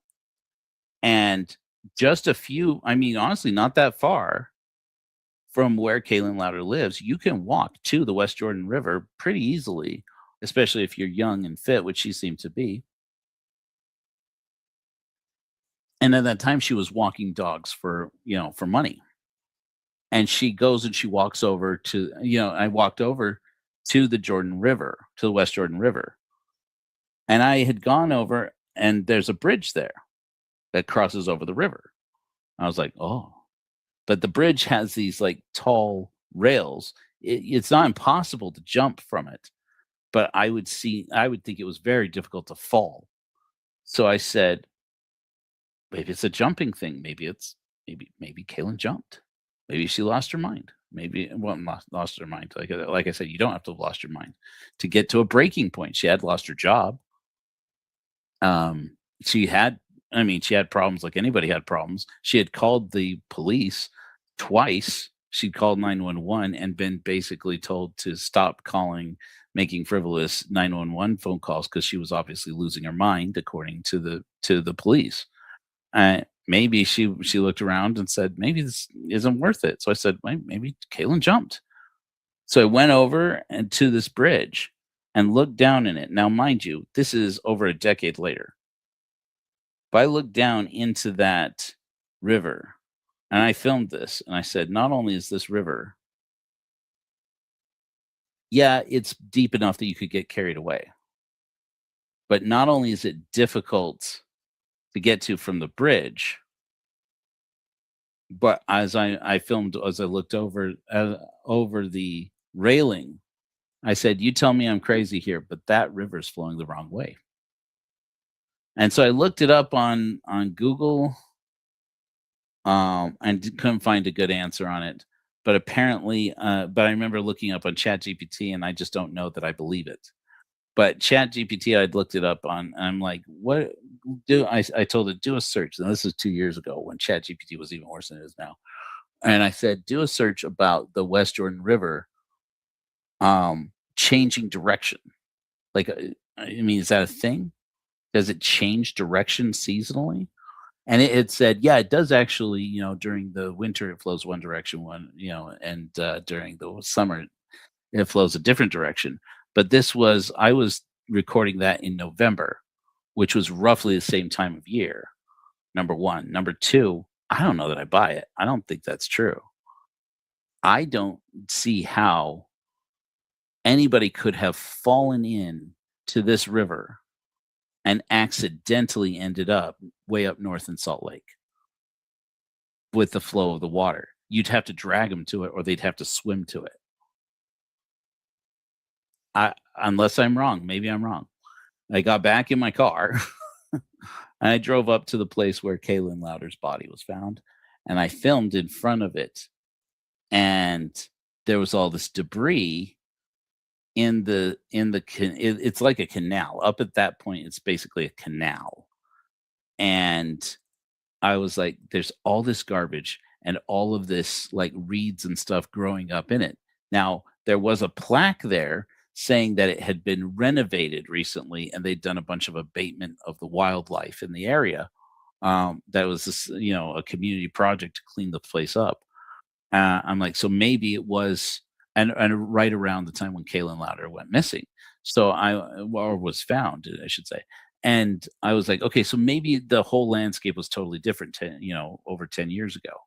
But I believe, looking at the way that it is now, that a body flowed from Taylorsville up to here with this water going the wrong way down there. Up there, it looked like it could be, but the water was mostly just sitting, just still. And I just like, I'm sorry, I don't buy it. On the other hand, I walked around to the other side where of the grate where Kaylin's body was found. And I walked right up to the edge and said, here's the place where you could easily pull off, especially if it were like late at night, pull off of this highway, this road, and push somebody into the river and leave them, get back in your car and take off. And there are no traffic cameras in that area. And I went, especially because then I got back into my car. You want to talk about, at this point, all theories are plausible at this point, right? I got back in my car and drove down. I want to say, like, if my memory serves, it was something like 5 or 6 miles to the address of the place where Kaylin Lauder had worked when she was working with men who were convicted of domestic violence.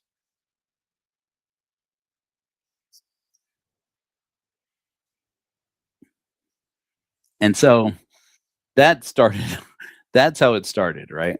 I spent like a lot of time working on this case. And then I went into her brother. Kaylin Lauder had a twin brother. His memory escapes me now. This is like over a year since I did this story. She had a twin brother with whom, biological twin. I don't know that has to be mentioned, but she's got his half of his DNA split and her DNA split is very similar, right? They were fraternal twins. But whatever, yeah. Her brother, it seems that part of the reason why Kaylin Lauder went into mental health services was that her brother had very serious schizophrenia and he would hear things. And he would, in some stories, I found a story posted on YouTube, if I remember correctly, from her sister, who had given a project at school down in American Fork about how smoking pot had ruined her brother, or ruined his life. And she said that he would smoke pot back when he was about 17. He would hang out, and she remembers her mother holding him as he would rant to her about the people he could see through his window, staring at him when there was nobody there. And that she's like, obviously marijuana ruined my brother's life and ruined his mental health and drove him to do the things that he did next. Okay, but that's not what pot does. Okay, this is a teenager. This is a child who's a Mormon, presumably. From what I understand, the Lauders are all Mormons, and I'm not shaming anybody for this, but that's very much a Mormon teenager's understanding of what smoking pot does. Nobody sees weird shit out their window, as far as I know. But her brother did smoke a lot of pot. When boys get schizophrenia, have a psychotic break, it is not uncommon. It is actually, as I understand it from my research, it's more common than not for boys to get schizophrenia, to have a psychotic break around the time they're about 14, around adolescence. And something about, it seems like the hormonal change, from what I understand, that happens around puberty causes the psychotic break. Whatever the predisposition to schizophrenia is, with a lot of boys, they start hearing things when they're around puberty. And at the time, that was part of the reason why people had thought for a long time that women couldn't get schizophrenia, that girls didn't get schizophrenia. That was only, just like autism, it was a thing that only happened to boys because they didn't know how it showed up in women. Because they only studied boys, because the boys were the problematic ones, generally speaking. Kaylin's twin brother started experiencing auditory and visual hallucinations. Visual hallucinations are not very common, frankly, with any mental illness, but they do happen. And apparently, according, at least if his sister's to be understood, his other sister, he did see things or claim to. And he heard voices. It's like, well, okay. Is that just a convenient thing for the police to say Kaylin heard voices, that she lost her mind, that she was but then you have the story about they made up this detail about her ranting to nobody when she was very clearly talking to her dog, and they had clipped out the parts where you could see the dog, the parts of the video where you would have seen the dog, who was very clearly in that little grassy, dog poopy hill area. It's like, it's too sus. I don't want to be a conspiracy theory person, but then don't do suspicious shit, man. And so I'm like, okay, whatever. And so this young man, this story is very sad. Just gonna warn you that off the bat and then tell it to you really quickly. Kaylin Louder's twin brother eventually got really messed up in drugs. He had an uncle down in, I want to say, Spanish Fork or Springville area, Utah County, southern Utah County, that he got into a tussle apparently over drugs. Like, if my understanding is correctly, it was either meth or I think it was meth. And so it wasn't, so not pot, this whole gateway drug thing is, yeah. Anyways, it distorts people's perspective of how drugs work, and that really hurts the ability to find out what actually happened. He got into a tussle with his uncle apparently over drugs. He pulled out a gun and killed him, and he went away for murder.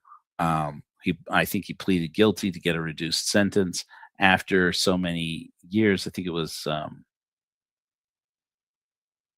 after so much time, Kaylin was gone. She had passed. And recently after she had passed, I want to say it was due to COVID. I think it was due to the pandemic. I don't remember the exact details, but basically he qualified for parole. And he qualified to get released on parole and from prison, obviously. And then he couldn't hack it on the outside world. And so he did himself in. And part of that was apparently that the schizophrenia had really gotten so bad, and he couldn't treat it. He couldn't find a way to treat it properly, and apparently he'd gone back to using. Which seems to me, armchair psychologist, yes, I admit, like he was self-medicating. And it's like, if that happened to her twin brother, what's the likelihood that that could have happened to Kaylin? That at least there might be something to say for her hearing things outside her window, people talking about her, or things like that, that those were hallucinations. And paranoia, which is a common symptom in schizophrenia. It's not exclusively. There are people who have schizophrenia and don't have that.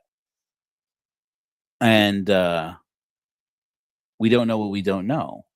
Come to find out, in the years since Kaylin passed, a new study that came out of the UK shows that they consider it now highly plausible that they didn't know this before because they weren't researching schizophrenia in women nearly as much. They weren't using, they didn't know what to look for in women to diagnose them for schizophrenia.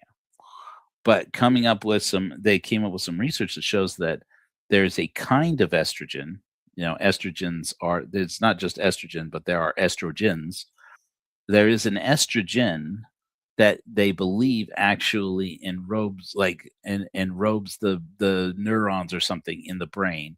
It's in some way it actually protects your brain from psychosis. And so and that appears to conform with data that shows that shows that when they see psychotic breaks in women who have a family history of schizophrenia, they don't see it until perimenopause.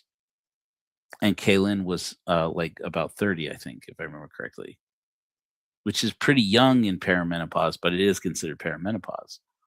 It could be considered perimenopause.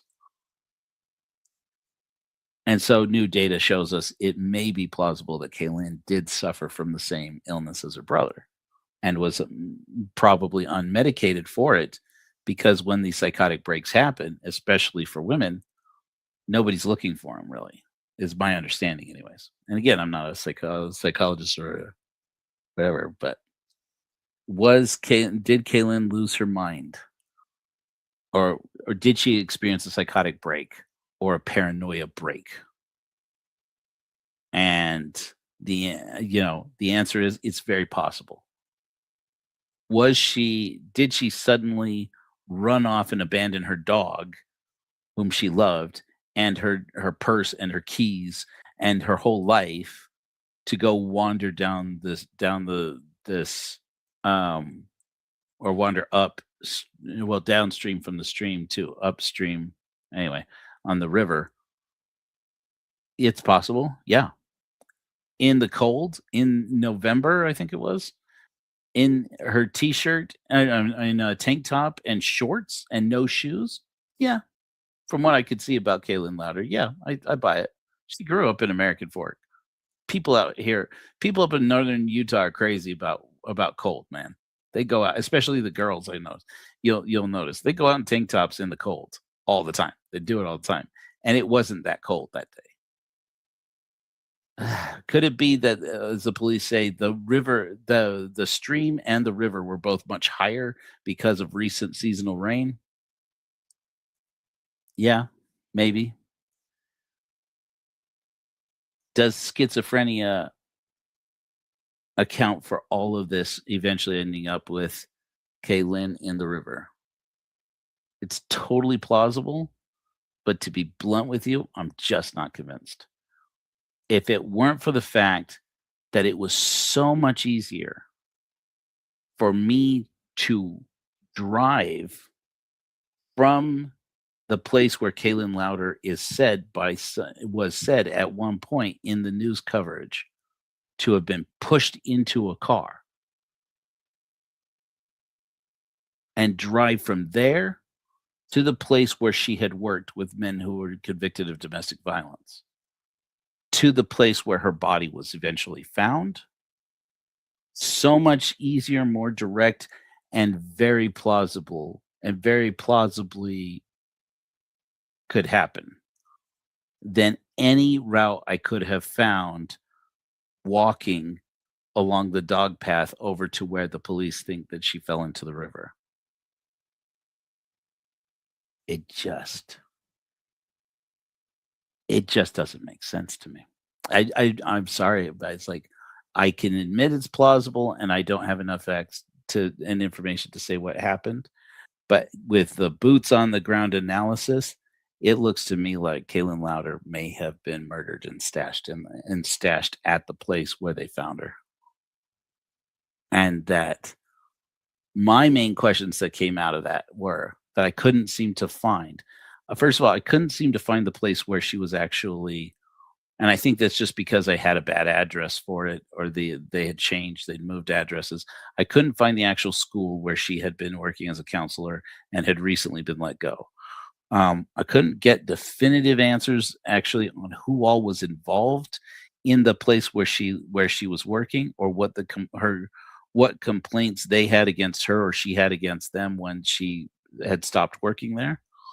I couldn't find, and I don't know why it was that I struck off on this theory. I don't remember what it was. That it was the place where she had been working with men with convicted of domestic violence, was was a treatment, what do you call it, inpatient treatment facility.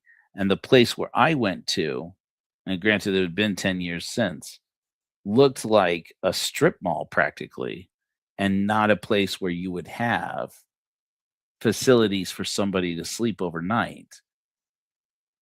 And maybe I went to the wrong place. Now I'm looking back on it, I couldn't tell you off the top of my head. I remember walking over and going past this intersection again and again and again and again and again and again, parking and getting out, walking around, looking for a place. First of all, looking for a place where a person could end up in the river, because there's on the map, on the Google Maps, there's a blue line that feeds into the river right behind the place where that says that this facility was that she had worked in. And I'm like, maybe somebody took her to the office. Maybe they took her to the place where she used to work, or maybe she ran there hoping to find somebody who would help her, somebody who knew her. Maybe she got pushed into a car and then, got out, managed to break out and then ran to the nearest place where she knew somebody, and then, got into a tussle there and ended up in the river. And I just couldn't find it. I couldn't find any place in the current infrastructure where it could have happened. And I'm like, I don't know, man. But I just don't buy it so far. So then the other thing becomes, were there people who had a motive to do Kaylin Louder in? And that's where that story really kind of seems to fall apart, because everybody loved Kaylin Louder. Now, maybe that's just a thing that people say because she's gone now. The only things I could find, I dug deeper and deeper down this rabbit hole of what were the motives of anybody might have to kill her. And I could not find any. I could not find one. And so the more I dug into it, the more I found, what I found was there was a tribute to her posted by a friend of hers who was apparently a roommate, and on YouTube. And it had very few views. I'm not sure how it had. I think I discovered it on one of these true crime forums. And I went and I watched it, and there's this slideshow of her, and she's this Mormon girl from American Fork, right? And in all the pictures, she's wearing tank tops, spaghetti straps, shorts, things that you don't normally see Mormon girls wear. And I thought, okay, this is not your conventional Mormon girl. Like Laura Amy, weirdly enough, her story appears to have been one of a Jack Mormon girl.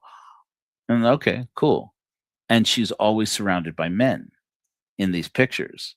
And I brought this slideshow up to this friend of hers who had contacted me asking me if I would look into Kaylin's story. And I'm like, did you see the slideshow? Somebody did a tribute to her. It was a friend of hers. And she's like, that guy was her best friend. He was a GBF. He's gay. And that's where I was like, okay. I mean, I could have guessed from the photos, but yeah. And she's like, all the men in these photos, were any of them boyfriends? And she's like, oh gosh, no. She's like, all those guys were gay. They were men that she lived with. And I'm like, in that townhouse? She said, no, it was this other house on the other side of town that she had lived in when she left her parents' house in a bit of a huff. I don't know what the wording she used was. Her parents didn't, her parents loved her, obviously, but they didn't approve of her lifestyle, which makes it sound like she was gay. I don't think, I don't know. I don't think I ever found out or even asked anything about her sexuality, but she did have boyfriends. I know that much. But I don't think she had one at the time. But because I looked that up, that much I did look up. I'm like, what's the chances this is intimate partner violence? And it seemed pretty consistent. She hadn't been dating for a while. And so I looked at it, and she's like, And she said the thing is that she had this best friend, I think in high school. They hit it off.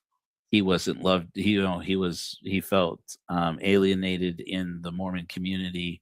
The only way he could get out of his situation down there in Utah County to save his life, frankly, was to, move into housing with other gay people.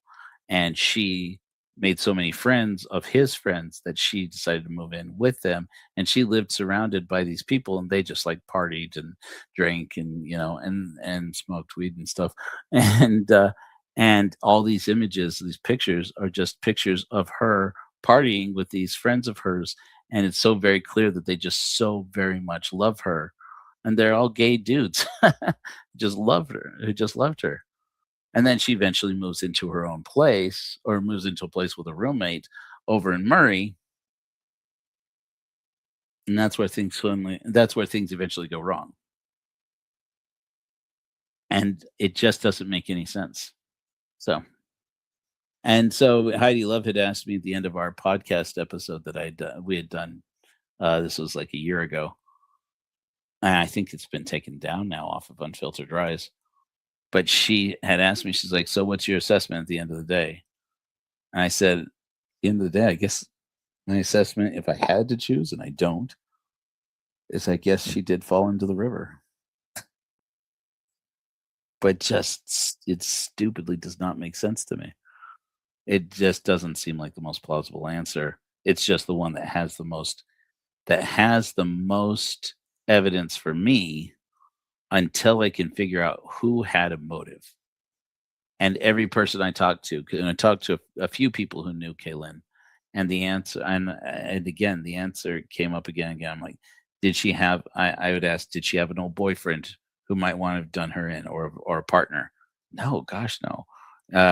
The only thing I came up with that I heard that came close to it was a person who had said there was a guy who lived downstairs from her, or either downstairs or upstairs from her. I was like, okay. And this guy was always bitching at her for something or another, and didn't like her for some reason. And she would always complain to me about how this guy is scary, and she doesn't understand him because he had an accent or something. And he seems, and that he was one of the voices that she could hear outside her window, saying things that sounded like they were meant to be threats against her. And I'm like, at the same time, that's the kind of thing that happens with people with psychotic breaks, is they hear voices of people, at least according to what I understand. That's very common, to hear voices that seem familiar to you, saying things that are meant to make you feel embarrassed or feel threatened. Those are very common, as I understand it. Very common auditory hallucinations for people with schizophrenia. I'm like, so once again, I'd wind up with this situation of, I don't know. Anyways, so I left it at, and I told her friend this. I said, this is where I'm probably going to end up leaving this story for now. Unless I can find somebody who knows Kaylin Louder's client list at that facility where she would consult with men who were accused of domestic violence. Unless I know somebody who knows about the relationship she had with people there, or with the people or persons who ran that office, which it was a therapist's office. So I guess I'm saying the therapist that she was working under there, and what her relationship with him was. Or what does she know? If anybody has any good information on what happened to cause her to either lose her job at the school she had been working at recently, or to cause her to or if there was any kind of problems that she had with a student or with a member of the faculty there, or if there was an intimate partner or somebody, or a family member, somebody that she had pissed off, or that she had or that had pissed her off, or whatever. or if anybody knows more about the details of what happened with this upstairs neighbor at the apartment complex, is either upstairs or downstairs neighbor at the apartment complex, which I did while I was there. I did see that there was like a ground floor that was visible through a grate, an underground floor. Because what it was is that like one level of the apartment complex was raised up above the other one, and the one that's raised up back here facing out towards the perimeter is the parking lot where Kaylin, drove off. And then the other one down on the bottom level, you probably can't see it. Anyways, but the one on the other side of the townhomes is where you would access the yards and or garages in alternating, patterns like they do with townhomes. And so, and as I understand it, if I remember correctly, hers, she had a patio on the back side of the house. She had like a little yard. And I went over and around, and I do remember peeking at it and saying, if that gate were locked, I'd have a hell of a time getting back there, unless I could get down. And I don't remember if it was like the fire escape or coming up. Like it was something to do with fire escape, I want to say. I gotta find this footage, man. I remember looking and going, if that gate were locked, you couldn't really get in there without making a scene, without making a ruckus that I would think people would notice, unless you are already inside the building. And so again, I just don't know what I don't know on this. And then who knows the witnesses? I would like to know I would love to find out if anybody knows the witnesses who gave testimony that they saw Kaylin running through the parking lot, hiding behind cars, being chased by somebody in a car. If I remember, it's a red car, which is part of what creeped me out about it, because when I showed up in 2024, no, 2025, this is last year. Yeah, 2025, I was driving a red car. It was a car that wasn't made until after Kaylin was gone. I swear, I didn't know who this person was. And so then people started following me, and I'm like, oh well, this doesn't look sus at all. And like I say, I don't go for a conspiracy theory, but if you don't want me to think a conspiracy theory thought about you, don't do suspicious shit. All right, anyways, so that's where I left it. But I found the footage somewhere on my hard drive just the other day and went, dang it, this was really good. I'm surprised that I never actually came out with anything with it. Anyways, so that's the long and short of the story. That's our long episode. Sorry if I rambled quite a lot this time, you guys.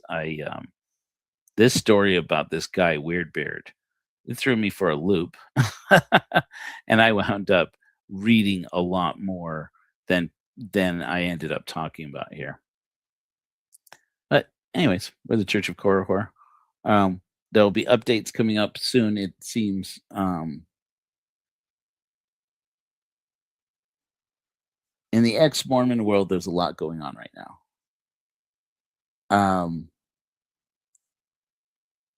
It seems like something's going to have to be said. I feel like something's going to have to be said on my part, whether or not it's a usual programming episode, about Chief Mitiga, who now with his branch of peace is going aggressive about claiming all these other Mormon churches that have snubbed him, not just the Brighamite Church, the mainstream LDS Church, he feels slighted by them. And now he's claiming to speak that his new authority, now that he has been alienated by his band, by the band that had taken him on apparently as a headman, and I don't really understand what all that means, but has now denounced him. Now he claims he speaks for the Maya, who are my people. David. I don't feel like that is, I'm not threatening anybody, but I don't feel like that is a way to not get my attention. I don't think he's doing it to get my attention. I think he has another community out there who probably don't know about his history or don't care. And the more I've been looking into his associates in the Brian Nettles type community of Mormons, excuse me, the more it seems plausible that there are a handful of people who are continuing to support this work and will just move him from one indigenous community to another, or support him as he goes from one indigenous community to another, running this same false prophet grift. And I would be content to say, if he's not hurting anybody, then who cares? But misrepresenting the indigenous community's history and trying to convince them that their story is contained in the Book of Mormon, I can't let it slide. And if he's bringing it to the Maya community, if he really is working in Mexico with these communities, I don't see how I let that go and don't get involved.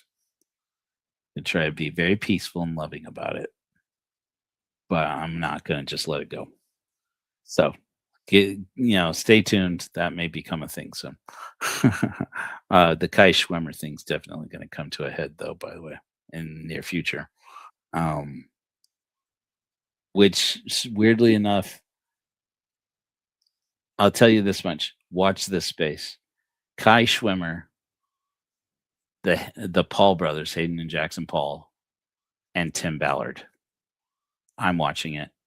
If you want a rabbit hole to go down, I'd suggest you go down that rabbit hole. And if you find something interesting, let me know. Let's get more money than God. Now let's get the Age of Reason. The Age of Reason. Love your faces. Flash bright, and I'll see you on Friday. I got a good show I'm putting together for you.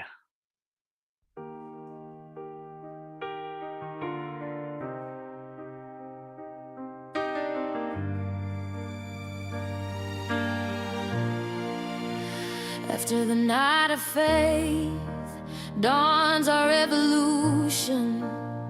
Rebels in an age of doubt took hold of our evolution. Harness the elements, tame the gods of thunder, cast off the slave's chains, look up with wonder. Born into the age of reason, with hearts that grow and heal, we can build our tomorrow with minds that know and feel. Rise against tyrants, rise from bended knee. Dawn the age of reason, we choose to be free. We choose to be free.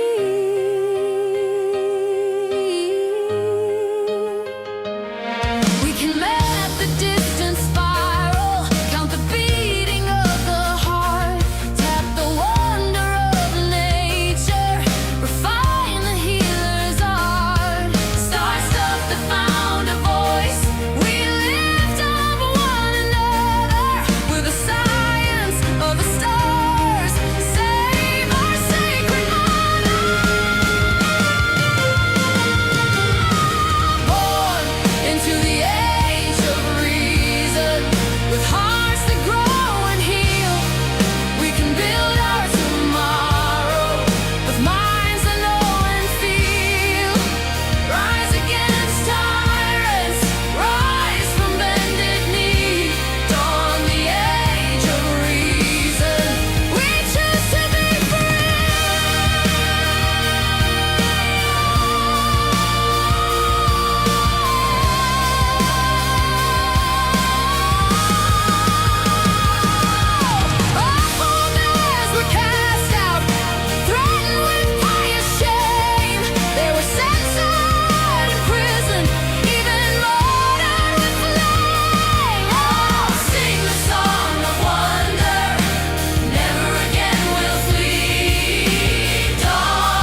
choose to be free.